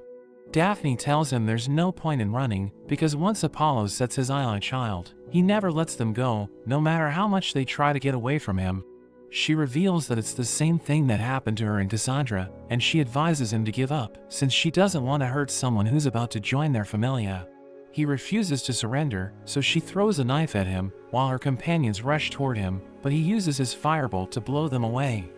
Cassandra notes that they should leave him alone, since she had a prophetic dream, and she thinks something bad will happen if they keep following him, but Daphne tells her to stop being silly. Meanwhile, Wolf and Lily think something's wrong, since Bel is late for their meeting, and they hear people mentioning that the Apollo Familia has attacked him. Ice receives the same report, but before she can do anything, Finn warns her against helping the Hestia Familia. Bel and Hestia continue running away, and she apologizes for slowing him down, but he tells her it isn't her fault. He stops and defeats the men who are catching up to them, but he notices Cleo standing in front of him, and he immediately attacks Bel, who manages to block his attack, but he gets pushed back. Cleo is surprised that he made it that far, and Bel struggles to defend himself as Cleo continues to attack him. At the guild, Ina tells the guild master to stop the Apollo Familia, since fighting isn't allowed in the town. But he notes that he can't do anything, because Apollo's Familia will just pay the fines they'll get for their actions. Meanwhile, Cleo notes that he hates Bel, but he'll allow him to join their Familia, since it's what Apollo wishes for. Bel rushes towards him, but he easily dodges his attack and slashes his chest, and Cleo kicks him while he's down. He doesn't understand what Apollo sees in Bel, and he decides to cut off Bel's arm, since it can be healed before he's given to Apollo. But a girl named Naza starts shooting arrows at him, allowing Bel and Hestia to get away. As they try to get to safety, they run into even more of Apollo's children, and one of them knocks Bel down with his lightning, but Makoto arrives with her party and starts fighting them. Welf and the others arrive as well, and Mayak uses a potion to heal Bel's injuries, but as he tries to help Makoto and the others, they tell him to get to safety and leave everything to them. He tries to get to the guild, but he runs into more enemies, so Lily and Welf decide to take care of them, telling Bel and Hestia to make sure they reach the guild. After they leave, Lily asks Welf if he'll be okay without Bel, but he assures her that there's nothing to worry about. Two of the enemies try to go after Bel, so Lily takes them out with her arrows, but she's shocked as a man named Xanis appears in front of her. Welf asks her why she isn't providing him backup, but she tells him she's going back to the Soma Familia, which confuses him. Meanwhile, as Hestia and Bel are hiding, Cleo tells them that no matter what they do, they'll never have a moment of rest. Hestia tells Bel that they can either fight an unwinnable battle, or leave Aurelio together, telling him she won't mind running away with him. She admits that she likes him and wants to be with him forever, but he tells her that he only respects her, which makes her annoyed. The enemies find them, so Bel picks her up and runs away, but she's angry that they interrupted her when she was about to tell him how she feels. They go to the Apollo Familia's house, where Hestia takes a glove from one of his children and throws it at his face, telling him she's accepting his challenge to a war game, which makes everyone excited. After that, Welf catches up to them and mentions that Lily was taken by the Soma Familia. But before Bel leaves to save her, Hestia tells him that she'll buy them time before the war game, so he needs to get stronger before it begins. Belle goes to meet Eyes, but the guards don't let him enter, since they think he's there to ask her to join his familia for the war game. Tiana arrives and grabs him by the collar, telling him to get lost, but it's all an act, and she secretly gives him a location, where he meets up with Eyes and Tiana. Eyes mentions that she has heard about the war game, and her familia thinks they shouldn't help him, but she believes that it's wrong to abandon him. He notes that he wants to win the war game, so he asks her to train him, and she and Tiana both agree to help him. We see Xanis taking Lily to meet Soma, and he mentions that she's agreed to serve their familia, but she asks for Soma's permission to leave them, which annoys Xanis. He tells her that if she wants to leave, she needs to pay them 10 million valis, which shocks her since she doesn't have that kind of money, but Soma doesn't care and tells him to handle everything. After that, Xanis throws her behind bars, and calls her stupid for trying to plead her case to Soma, since he's only worried about making alcohol. He reminds her that the only reason he stopped his troops from helping the Apollo Familia is because she agreed to come with him, which makes her wonder what he needs from her. He reveals that he knows about her rare transformation magic, since Soma told him everything about her, and he tells her she'll spend the rest of her life serving him. At the restaurant, Anya notes that Hestia didn't show up to the meeting where they were supposed to set the rules for the war game, which makes her wonder if they have run away. But Seer doesn't believe Belle will back out, and everyone hopes that she's right. Meanwhile, Hestia tells the others where Lily is being held, and she thinks they should attack it at night, since it won't be guarded heavily during that time. Oka notes that she should spend her time thinking about how to win the war game, because even if they rescue Lily, she won't be allowed to fight for Hestia, since she's from a different familia. But Hestia explains that Belle won't be able to fight at his full strength if he's worried about Lily, and she also promised him that she'll save her, so she can't go back on her word. At the meeting of the gods, Apollo is angry that Hestia hasn't shown up, so Takazuki and Mayak mention that she isn't feeling well, since he had his children chase her all over town. Loki wonders if she's planning on running away, so Apollo notes that he'll just tell the guild that Hestia has withdrawn, but she arrives at the last moment. He reminds her that he'll take Belle if he wins, while he'll accept any condition if she's the winner, and Loki tells them to choose the rules of their battle.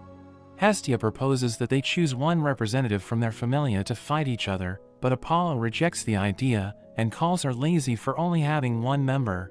He tells all the gods to submit their ideas, so that they can select one at random, and they choose Hermes to be the one who picks out of the lottery. He ends up selecting the siege option, which shocks Hestia, since it's the worst possible outcome for her. Hermes thinks it's extremely unfair, since Hestia only has Belle, so he notes that she should be allowed to select other people to fight for her, but Apollo is against the idea. Freya asks him if he's scared, and all the other gods start pressuring him, so he allows her to select only one helper, who must be from outside Aurelio, which makes everyone think he's petty. After that, Hestia tells Takazuki and Mayak that she has someone in mind, but she needs to save Lily before she does anything. Meanwhile, Xanis tells Lily that he'll use her to earn a fortune, so she calls him greedy, but he thinks there's nothing wrong with it. He loves his familia, since his god doesn't care about his evil nature, so he can do anything he wants without getting punished.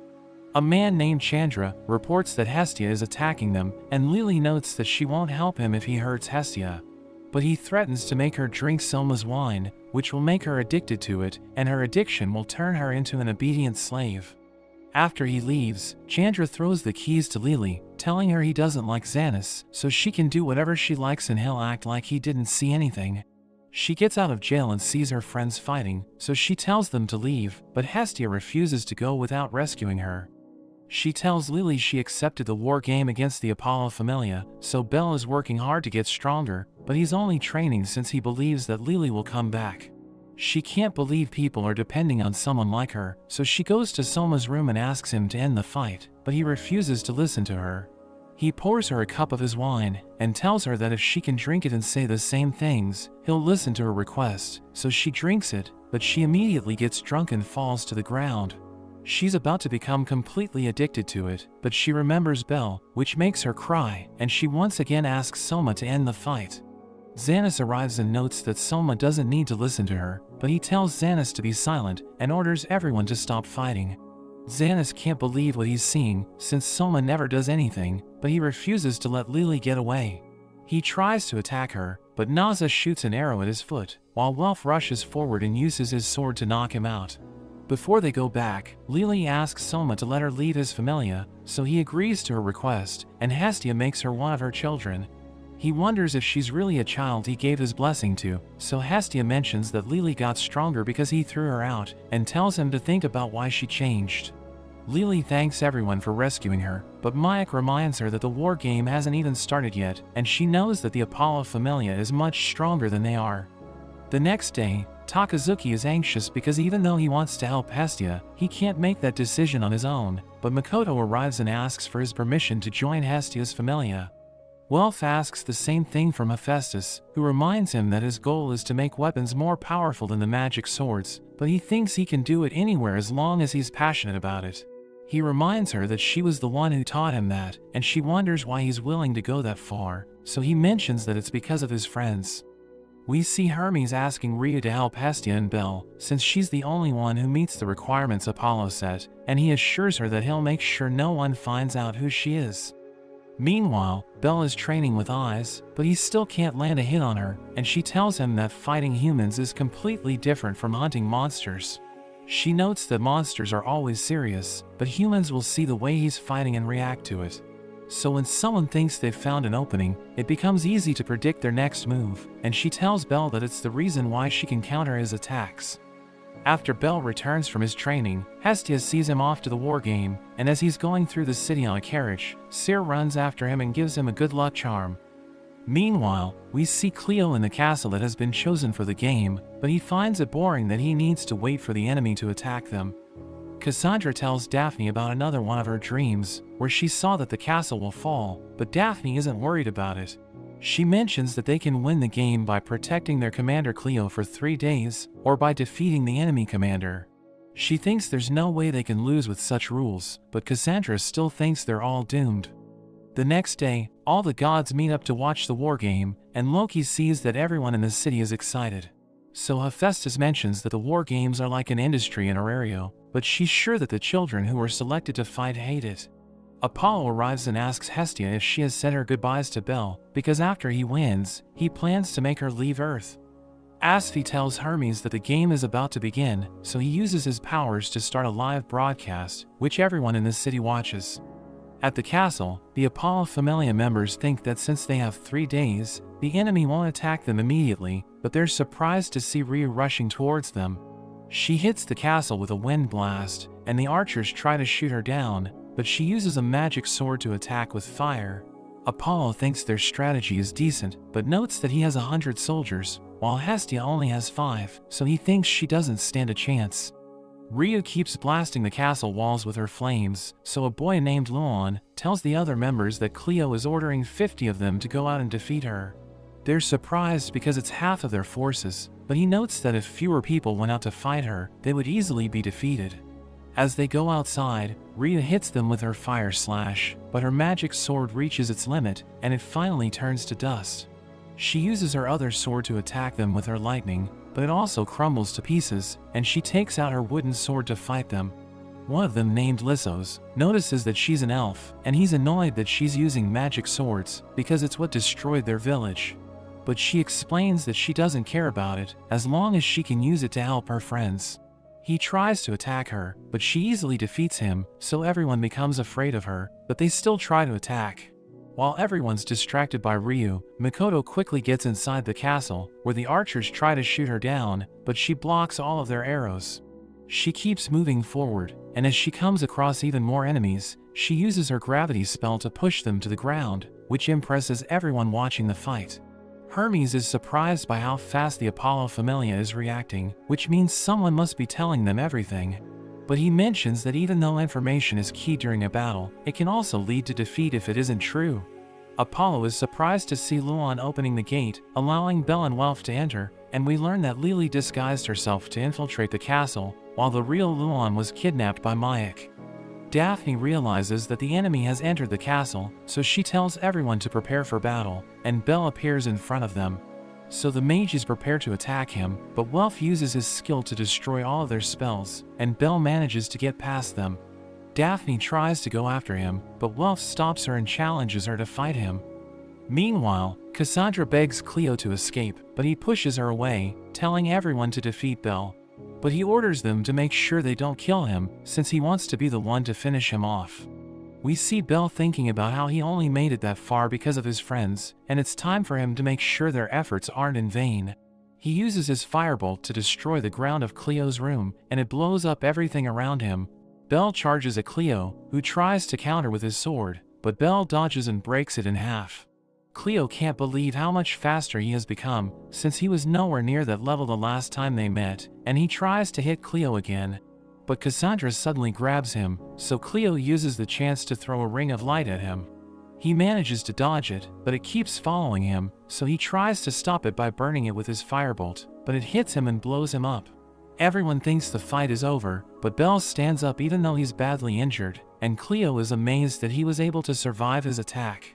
He takes out his knife and rushes towards Bell to finish him off, but he suddenly remembers what I's told him. He kicks the knife out of Cleo's hand, and he manages to knock him out. So everyone celebrates as Bell wins the war game. Apollo can't believe what just happened, and Hestia reminds him that he agreed to do anything she wants if she won. So she notes that she'll take all of his properties, while his familia will split up, and she also banishes him from Aurario. After that, Bell and the others return to Hestia, who shows them Apollo's mansion, telling them it's where they'll be staying. But she notes that there's still a lot of work to do, and before doing anything else, she makes an emblem for their familia. Lily goes to meet Soma and thanks him for everything he's done for her, and as she's about to leave, he tells her to take care of herself, which brings her to tears. After that, Hestia takes her to their new home, where she raises a toast for winning the war game, and she also congratulates Bell for reaching level 3. They all think he should be their commander, so Hestia tells him to give a speech, but he just tells them how happy he is that they have joined his familia. They all mention how shocked they were when they first came there, since the whole house was filled with statues of Apollo. But Hestia notes that she remodeled the whole place thanks to the god of architecture, and reveals that she added the facilities they wanted, which makes them excited. Makoto goes to enjoy the bathhouse she requested, while Welf checks out his new workshop, but Lily thinks Hestia must have spent a lot of money on the renovations. So she notes that she wanted to make Welf and Makoto feel welcomed, since they decided to join her familia on their own. Belle is surprised by how big the house is, and Hestia wonders if they should hire maids, but she sees him fantasizing about them, so she changes her mind. Belle notices Cassandra and Daphne standing outside, so he asks them what's going on, and Cassandra mentions that she's looking for her pillow. He asks her if she knows where it is, and she reveals that she doesn't remember where she placed it, but she saw in a dream that it's in the house, so he goes to look for it. He manages to find it, so she thanks him for believing her, and she whispers something to Daphne, who notes that they'll be back tomorrow. They tell him Hestia is recruiting people for her familia, which shocks him, and he asks Hestia about it. So she explains that since their reputation is at an all-time high, they need to take advantage of it and recruit people, so they can become one of the top familia. The next day, all the people who are interested in joining them arrive at the house, which excites both Hestia and Belle. Lily starts making a list of people she should be worried about, and she rejects all the good-looking girls, since she can't risk Belle falling for them. Hestia thanks everyone for showing up, and notes that she'll conduct one-on-one interviews, but Makoto arrives with a debt slip, which shows that Hestia has 200 million in debt. She can't believe Makoto found it, and she tries to explain it to everyone, but they all immediately leave. Welf takes a look at the slip, and he notices that she owes 200 million to Hephaestus for making Belle's knife, and he can't believe that it's worth that much. She mentions that she forgot about the debt, since Hephaestus was deducting it from her paycheck, and she tries to laugh it off, but everyone is still annoyed at her. Welf notes that all they can do is take on more quests, but she refuses to let them help, since she wants to repay it herself. After Belle wakes up, Welf takes him to the bathhouse, where Hestia overhears their conversation, but Makoto and Lily also arrive, so she tells them to stay quiet. Belle thanks Welf for joining Hestia's familia, and he mentions that he never thought they would end up living together, because the first time he met Makoto, she led a group of monsters to attack them. But after that, she has been helping him at every turn, and he knows that he needs to thank everyone else as well. He thinks he would never have become an adventurer without Lily, while Hestia is the one who found him, so everything happening to him is a gift from her. He knows a few people call her useless, but she's the most important person in his life, and he considers her the best goddess. He feels like even though everyone else has been helping him, he hasn't been doing anything for them, but Welf assures him it isn't true, telling him it's their job to support each other. Hestia starts to cry and tries to go over to the men's side of the bath, but Makoto and Lily stop her, since she isn't wearing any clothes. At night, Hestia mentions that she was trying to show off earlier, but she can't pay off the debt on her own, so she asks everyone to help her, and they all agree to do their part. After that, Chigusa knocks on their door, so Makoto tells her to come in, but she says something to Makoto, which leaves her shocked. Makoto tells everyone she's going to bed early, but as she tries to sneak out, Belle and the others start following her, because they think she's been acting weird. She meets up with Chigusa, and they go to the pleasure quarter. Lily doesn't understand what Makoto is doing there, since it's the last place she would want to visit, while Belle is shocked seeing everything around him. As they keep moving forward, the women there try to get Belle to spend the night with them, but Lily makes sure no one can get to him. They notice Makoto and Chigusa being surrounded by men, but as they go to save them, a woman grabs Belle and separates him from the others. Welf and Lily save Makoto and Chigusa, and he reminds Makoto that they're in the same familia, so she should tell them everything. She notes that Chigusa told her one of their childhood friends might be working there, and they wanted to see her with their own eyes before discussing it with the others. Lily thinks it isn't a good idea to stay there, so they should leave immediately, but they're shocked when they realize that Belle isn't with them.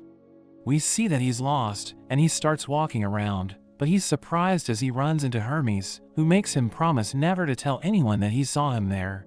He gives Belle an aphrodisiac as a reward, which shocks him, and he tries running after Hermes to give it back, but he almost runs into a woman named Aisha. She grabs and asks him if he wants to buy her for the night, but her friends recognize him, so she holds him close to her, telling them she found him first, and she won't let anyone else have him. He tries to tell them he's just looking for his friends, but they don't believe him because of the vial that Hermes gave him, which makes them think he's there to have fun. They take him into a building, where a goddess named Ishtar asks Aisha if she has found her prey for the night. But all the girls tell Ishtar to stop looking at him, since she'll end up charming and stealing him from them. She mentions that she has a guest coming, so she doesn't have time for inexperienced little boys, and he realizes that he's in the Ishtar Familia's house. He remembers the time Ina told him that the Ishtar Familia is one of the most powerful in Aurario, but she also warned him to stay away from them. Aisha tells him that all the rooms are filled at the moment, so he needs to wait for a while, and he asks the girls if it isn't a problem that he belongs to another familia. They reveal that it happens every single night, telling him that the Amazons kidnap men and have their way with them, which makes him afraid of the girls. A huge woman named Fern also recognizes Belle, and she tries to have her way with him, but the rest of the girls stop her, since she'll end up ruining him. She thinks she's prettier than all of them, and Belle tries to escape while they're arguing, but they notice him, and note that whoever catches him first will win.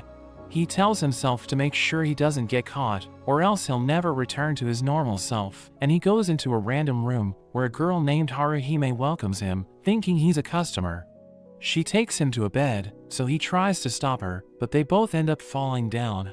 She realizes that it's his first time, so she tells him to relax while she takes care of everything, but as she starts taking off his clothes, she can't believe she's seeing a man's body and falls unconscious. After she wakes up, she apologizes for thinking he's a customer, and he mentions that he's trying to get away from Aisha and her friends, but she thinks he can't escape since it's his first time there.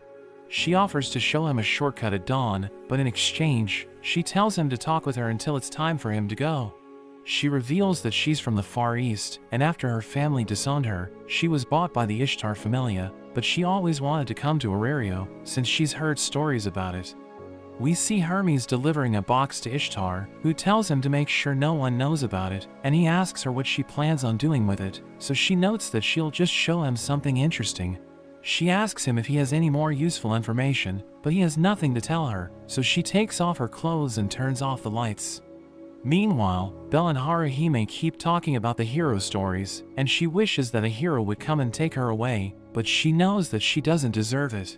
He tells her a hero will never ignore her, but she notes that she's someone who has sold her body for money, and she believes that a hero won't save a filthy girl like her. She thinks she lost the right to read the beautiful stories, since she's no longer pure, and she notes that it's time for him to go, so she thanks him for spending time with her. She shows him the road that will let him get out, and he starts running away, but Aisha notices her and tells her to go back inside.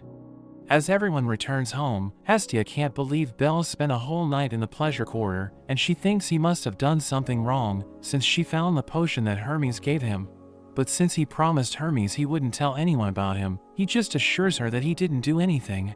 She believes him since she knows that he can't lie to her, but she's still angry at him, so she tells him to help the neighbors as a punishment. As Belle starts cleaning, he notices a few kids pretending to be heroes, which makes him remember Haruhime. Lily and the others come to help him, since they feel responsible for taking him to the pleasure quarter, and Makoto apologizes since it's all her fault.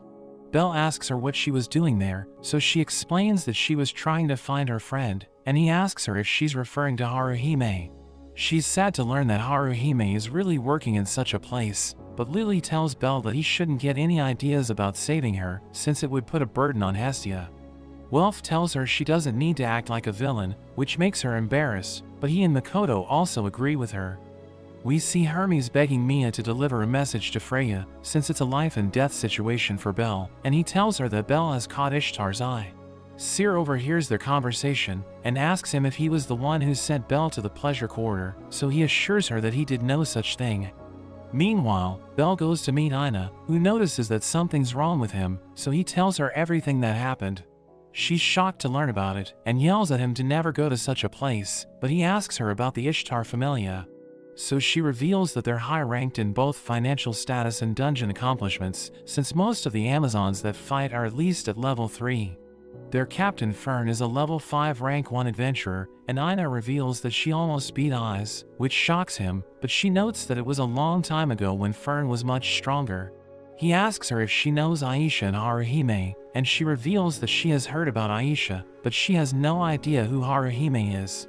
Ina tells Belle that 5 years ago, the Ishtar Familia was accused of hiding the strength of their members, so the guild looked into it, but they didn't find anything.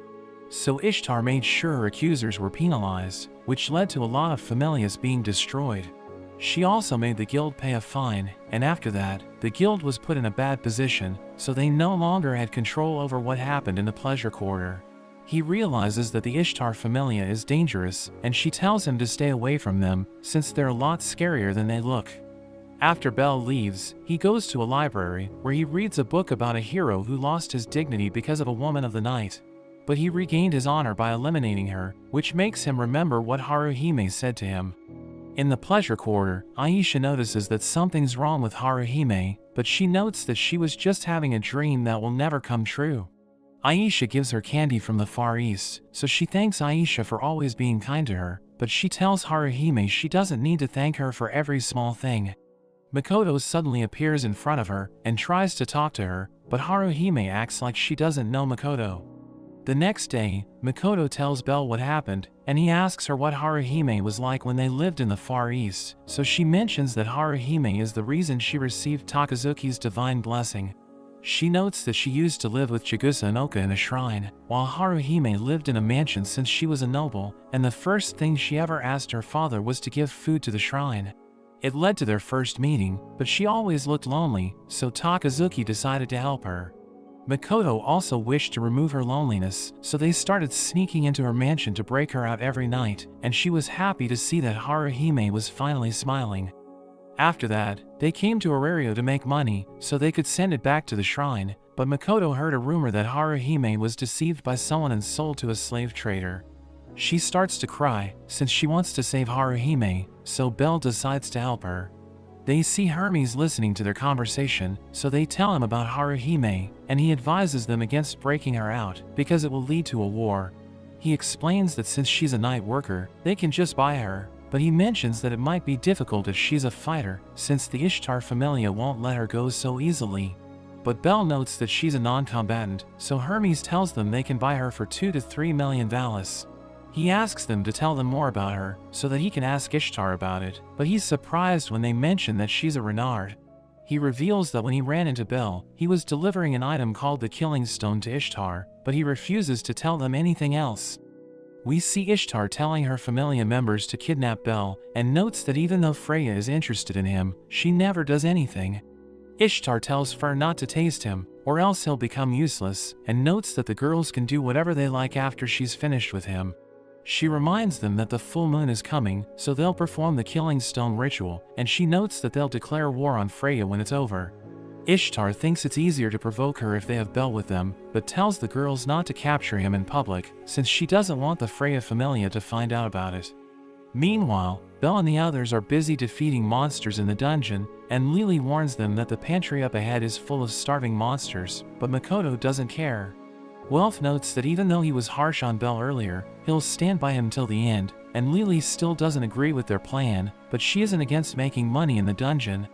Welf asks Bel if he found out anything about the killing stone, but he notes that even Hestia didn't have any information on it, and he wonders if it has something to do with Haruhime.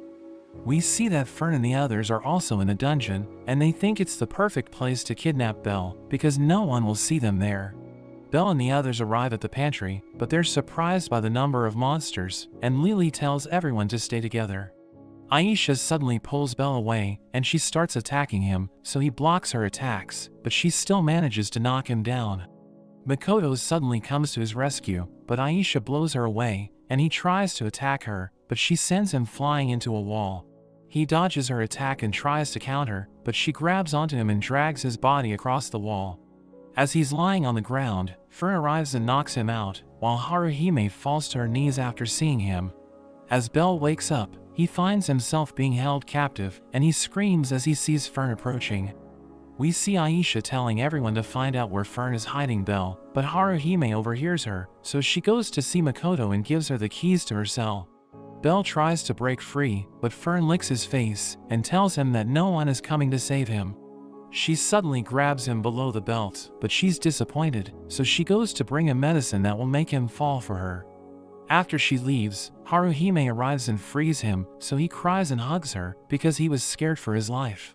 Everyone else keeps looking for Bel, while Makoto uses a spell to find him, but she realizes that he isn't in her range.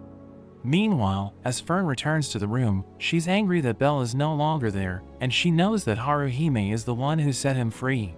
Haruhime shows Bel a secret path to escape from the building, but he's worried about Makoto, so she tells him she already helped her escape. He knows she'll be in trouble if anyone finds out she helped him, but she mentions that Fern is already aware of it, since she's the only one who knows where the room is. She tells him he shouldn't worry about it, and notes that it's the last thing she'll ever do for herself, telling him the others will forgive her.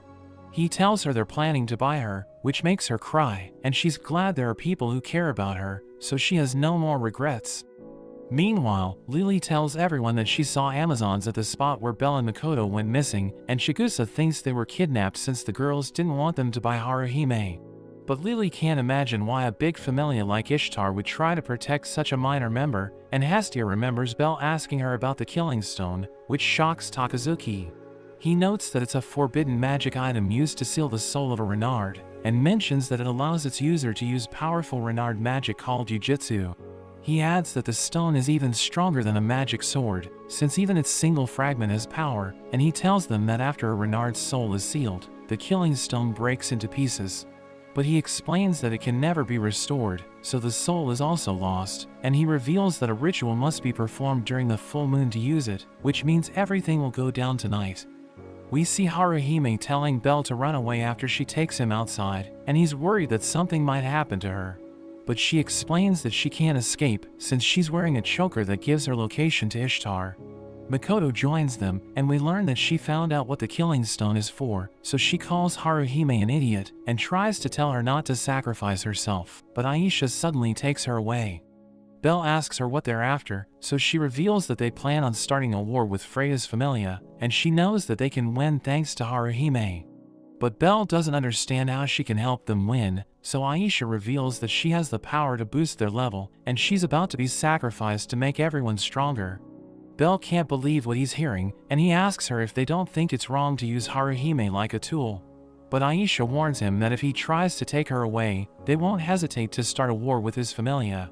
She reveals that she hated Haruhime when she first came to the pleasure quarter, because no matter what she did to her, Haruhime would always smile like she had already given up on everything.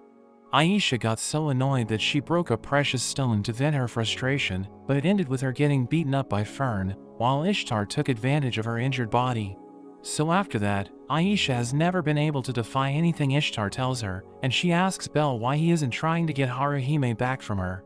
She tells him he can't save her if he keeps worrying about everything, and notes that she can't let him have Haruhime, because he's a coward who can't make a decision. As the other Amazons finally arrive, Haruhime holds Aisha in place, and tells him to get away. But he's too shocked by Aisha's words to do anything, so Makoto grabs him and runs away with him, while the Amazons start following them. As Bel and Makoto are hiding, he keeps thinking about Haruhime, and he's angry at himself since he has no idea what to do.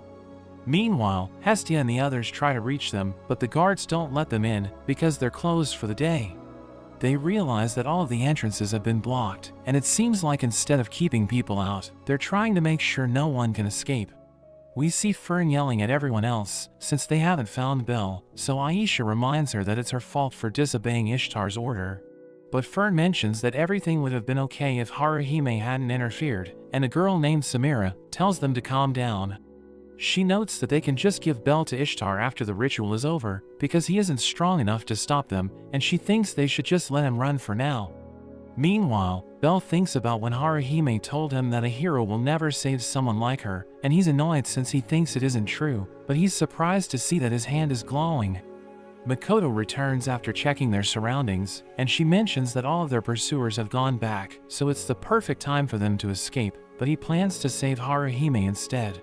She reminds him of what will happen if he saves her, but he thinks Hestia and the others will understand, which makes Makoto cry, and she decides to help him. The Amazons who were following Bel return to Aisha, and they mention that they couldn't find him, so they think he may have already escaped, but she's sure he'll return to save Haruhime. Makoto notes that after she makes contact with Haruhime, she'll fire a flare to signal him, and notes that she'll use the green one if she's able to get her out. But she'll use the red one if she fails, and in that scenario, one of them needs to find the killing stone and destroy it. After that, Bel rushes towards the front gate and breaks through it using his firebolt. He spams it to get rid of the Amazons, but Hestia and the others hear the commotion, so they attack the guards and break in as well.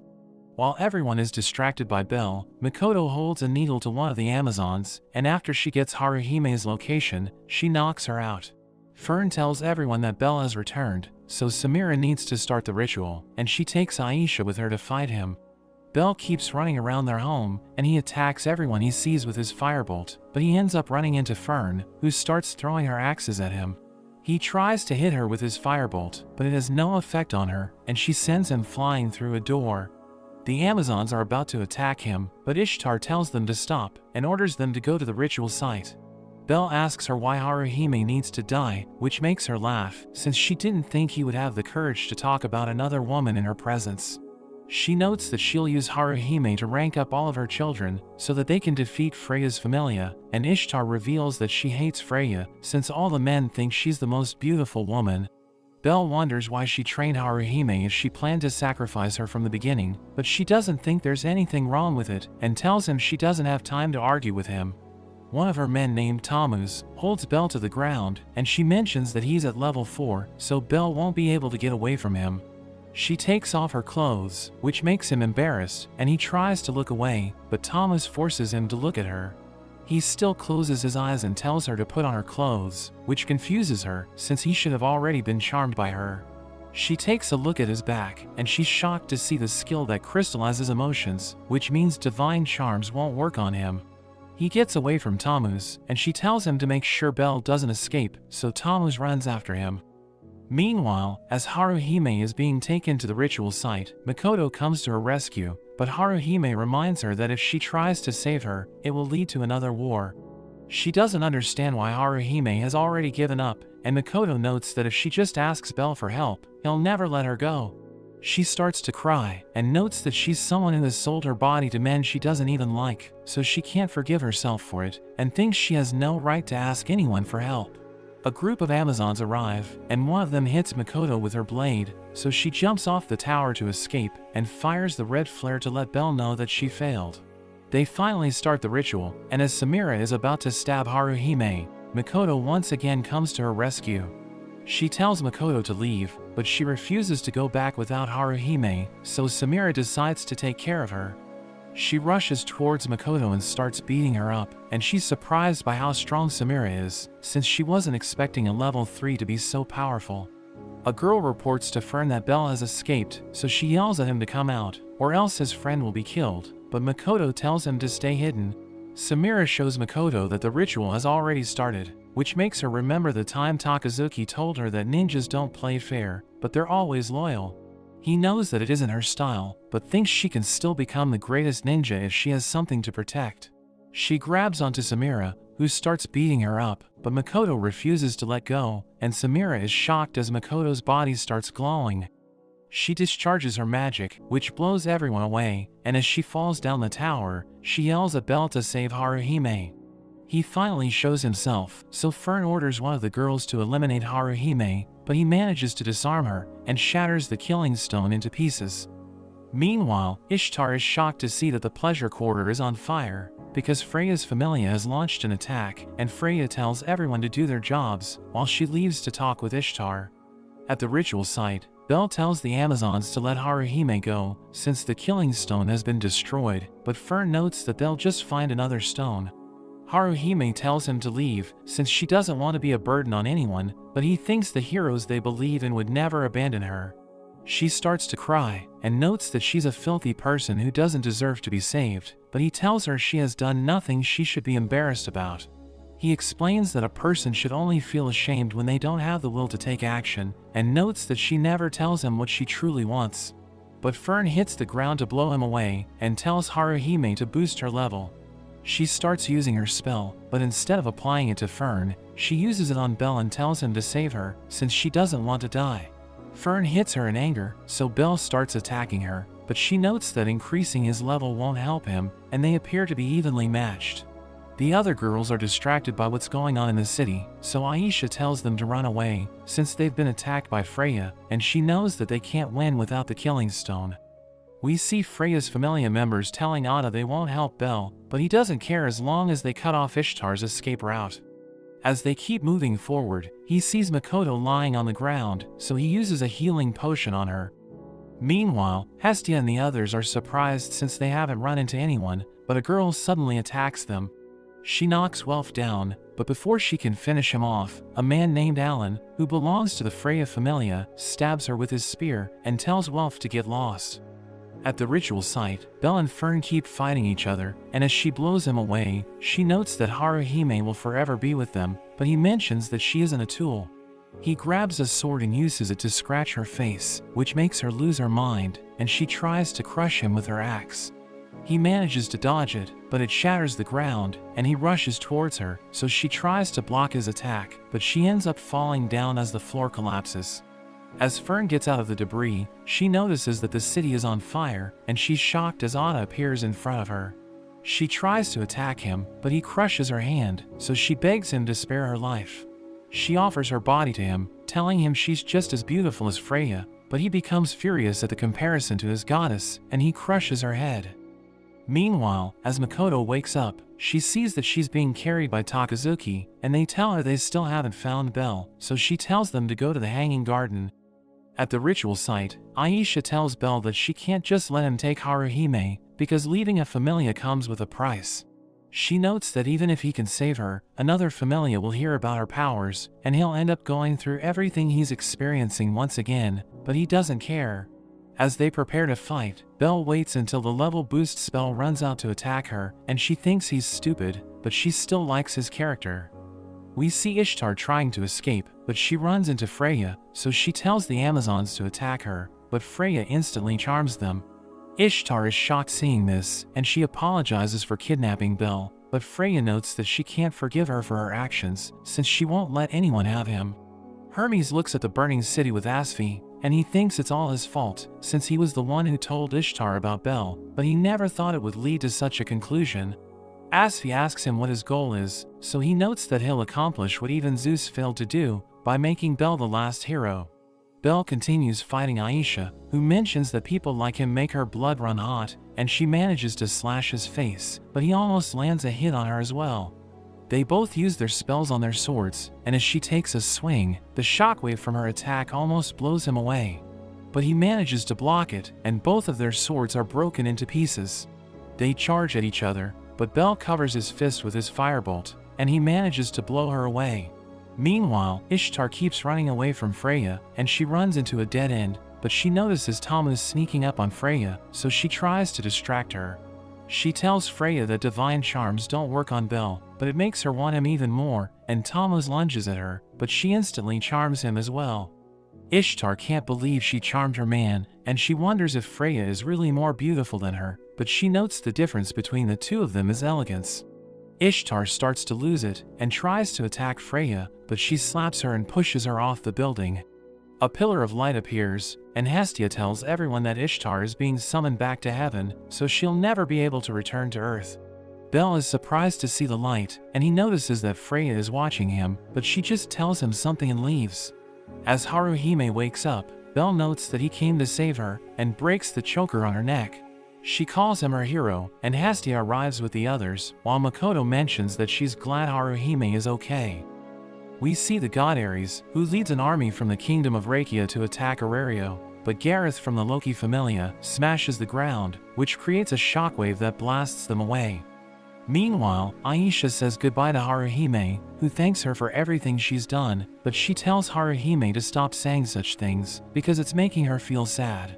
She plans to head to Rakia's army, and Welf mentions that even though their army is huge in number, they all consist of normal soldiers, so they're no match for high-level adventurers. As Aisha is about to leave, she tells Haruhime to do whatever she wants, because she's finally free, and she warns Bel that if something happens to her, she'll make him regret it. Samira is surprised that Haruhime still believes she was a real night worker, because in reality, she passed out every time she saw a man, so nothing really happened to her. After that, Bel meets with Hermes and thanks him for the information he gave them, but he notes that Bel is the hero who saved Haruhime. He tells Bel about the 3 great quests, which involve defeating 3 ancient monsters, and he notes that it's the reason why everyone's waiting for a hero. He reveals that Zeus and Hera's Familias worked together to fight the 3 monsters, and they were able to defeat 2 of them, but they were wiped out before they could eliminate the last one, which is known as the Black Dragon. Bel is surprised because he thought the Black Dragon was just a legend, but Hermes notes that it's real, and he tells Bel that any one of the adventurers in Arario has the chance to become a hero. On the battlefield, Ares wonders why they're losing, so his advisor Marius notes that it's because the adventurers are insanely strong, and he thinks they should just retreat. Ares trips him and notes that his father does whatever he says, so Marius mentions that it's the reason why his father is called the Moron King, since he doesn't call Ares out for his dumb ideas. Meanwhile, as Bel returns to the house, he sees Haruhime doing everyone's laundry, so he offers to help her. She tries to stop him, refuses to listen and ends up grabbing her underwear, which makes them both embarrassed. Hestia notices them, and notes that the boys and girls in her familia aren't allowed to touch each other, so Haruhime tries to use her tail to grab his hand, but Hestia stops her from doing that as well. After that, Lily argues with Hestia about her new rule, since it will be difficult to fight in the dungeons if they can't touch each other, so Hestia tells Lily it's her job as a supporter to find a way around it. Lily tells her that if she really plans to enforce the rule, she'll also be forbidden from touching Bel, but she notes that she's a goddess, so she needs to touch him to update his status. As they continue to argue with each other, Hestia finally backs down, but notes that flirting isn't allowed. Makoto asks her if her rule applies to the gods as well, and Welf notes that he's pretty close with Hephaestus, so she tells them that love between a child and a god is always welcome. Lily thinks she's being ridiculous that only gods can date mortals, but they can't date each other, so Hestia tells her to just forget about everything. She asks Bel what he would do if a goddess confessed her love to him, and he notes that he would reject her, since he wouldn't feel worthy of her love, so Hestia becomes upset and runs off. He doesn't understand what he did wrong, and Lily mentions that if he really meant what he said, it would also apply to adventurers and supporters. She explains that if a person couldn't be with the one they loved because of who they are, it would make them extremely sad, so he goes to look for Hestia. We return to the battlefield, where we see people from Arario trying to sell their items to the injured soldiers, while Aisha is looking for a man worthy of her time. Ares realizes that they can't win a straight-on fight, so he decides to kidnap a god from Arario and make them surrender, which shocks Marius. But before he can stop Ares, he runs off and tells Marius to follow him. Meanwhile, as Bel is looking for Hestia, he runs into Mayak and Hephaestus, and he asks them if they have seen her, but they have no idea where she is. They notice that something's wrong with him, so he asks them if gods can fall in love with humans, and Mayak notes that it's happened before. Belle doesn't understand how that works, since they're completely different from each other, but they wonder what he's afraid of. They mention that if a goddess confesses her love to him, he shouldn't run away from her, and still respect her even if he loves someone else. Hestia is still angry at Belle, thinking that he doesn't need to be so formal with her. A woman notices Hestia and asks her to gather ingredients for her, which annoys her since she's a goddess. But she still decides to help the woman, and she starts looking for the ingredients, but she runs into Ganesha, who lets her out the front gate. We see Ares and Marius trying to sneak into Aurelio, and Ares thinks their disguise is perfect, but Marius tells him to stop being loud. He notes that their disguise isn't that amazing, since they're just wearing a cloak, and Ares reveals that he plans to kidnap a god from the streets. Marius can't believe how stupid he is, but he notices Hestia walking past him, so he just grabs her and runs away. The whole town starts to panic, and Belle notices Eyes, who tells him that Hestia has been kidnapped. Loki is annoyed at Ganesha, since he was the one who let her out of the front gate, so she kicks him away. Eyes asks Finn if the pursuit team has any information, but he mentions that the enemy has split into multiple units, which are fleeing in different directions. They have no idea what to do, since they don't know much about the terrain outside Aurelio, but Eyes decides to go look for her. Belle wants to join her, and Loki is against the idea, since she thinks he'll just slow Eyes down, but he refuses to just sit back while his goddess is in trouble. Finn notes that if they just go out blindly, they won't be able to achieve anything, but Hermes suddenly appears, and he mentions that Asphi can help them locate Hestia. As they start their rescue mission, Asphi flies into the sky, and tells Eyes and Belle where to go. They catch up to Ares in no time, and he tries to attack Eyes with his sword, but she breaks it in half, and he's surprised that she was able to do that. She ends up getting surrounded, so Asphi tries to help her, but Marius grabs her leg with his chain and tells the archers to shoot her down. Hestia manages to break free while they're fighting, but she falls down a cliff, so Belle and Eyes jump after her. As Hestia wakes up, she sees Belle sitting beside her, and she asks him where they are, so he notes that they're staying at the mayor's house in a mountain village. He tells her that Eyes saved both of them from the water, and Hestia asks him about Eyes, so he mentions that she went to see whether the Rakia army is still coming after them. The mayor, Karm, appears with his daughter Rena, so Hestia thanks them for their help, and she asks for his permission to stay there for a while longer, so he tells her he has no problem with it. Eyes returns and notes that even though she didn't find Asphi or the Rakia army, she still thinks they should stay there for a while, and Belle agrees with her, but he blushes as he sees her dry off her hair. Meanwhile, we see that Karm is in bad health, so Rena takes care of him, and he's happy that he has a kind daughter, but he tells her to rest since she needs to take care of Hestia. The next day, Rena brings tea for Hestia and Belle, and she mentions that a festival is taking place in the town to pray for a good harvest, so Hestia tells Belle to help them. As he's about to leave, he runs into Eyes, and he tells her she looks great in her new clothes, but she asks him where he's going, so he notes that he'll help the villagers prepare for the festival. After that, a villager is surprised by how beautiful Eyes is, and he wonders if all the girls in Aurelio are like her, so Belle mentions that everyone has their own charm. As he walks around the village, he notices something strange, so a villager tells him it's a scale from the Black Dragon. She reveals that there are 10 of them, and we learn that the villagers pray to the scales, because they scare the monsters away. The villagers note that it's the only reason why they can live in peace, and they don't know what they'll do when the Black Dragon is defeated. But Belle is surprised that they think the Black Dragon is the one bringing them peace, because the legends mention that it will destroy the world. As he's about to leave, he sees Eyes standing in front of a scale, but she has an angry look on her face. As Belle returns to the house, he sees Karm standing beside Hestia while she's sleeping, and he tells Belle he wants to talk to him. So they go to another room, where Karm shows Belle an emblem, and reveals that he was once a child of a goddess, but he couldn't save her. After she died while saving him from a group of monsters, she was called back to heaven, and he thought about ending his life and following her. But he couldn't bring himself to waste the life she gave him, so he came to the village and never got married. He mentions that Rena is his adopted daughter, and Belle becomes worried when he starts coughing, but he assures Belle that he's fine, and tells him to protect Hestia, so that he won't have any regrets. As Hestia wakes up, she feels less tired than before, but she decides to stay in bed, because Belle will keep taking care of her. Eyes brings her dinner since Belle is talking with Carm, so Hestia thanks her for her help and asks her what she thinks of Belle. So she notes that he's like a rabbit, and Hestia is happy that she doesn't seem to like him. After that, they go to the festival, where the villagers start doing the harvest dance. They tell Hestia that if an unmarried man asks a girl for a dance, it means he likes her, and if the girl accepts his offer, they end up becoming lovers. They want Hestia to dance as well, so she tells Belle to ask her for a dance, and promises to forget about why she was angry with him if he does what he's told. So he agrees to do it, but she tells him to ask her like he did with Eyes, so he invites her to dance with him, which makes her happy. As they're dancing, he thinks about how she's the most important thing in his life, but he doesn't know how much time they'll be able to spend together. Rena suddenly arrives, and she takes them back to Carm, who looks like he's about to die.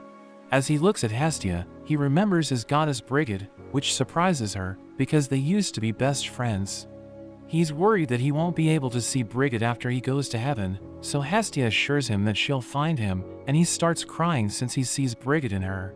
After Carm passes away, Belle asks Hestia if Carm will be able to find Brigid, but she thinks it will be difficult, because when souls return to heaven, they're restored to a pure white state. So they forget everything and return to the lower world, and she asks him if he doesn't think a human and a god should fall in love with each other.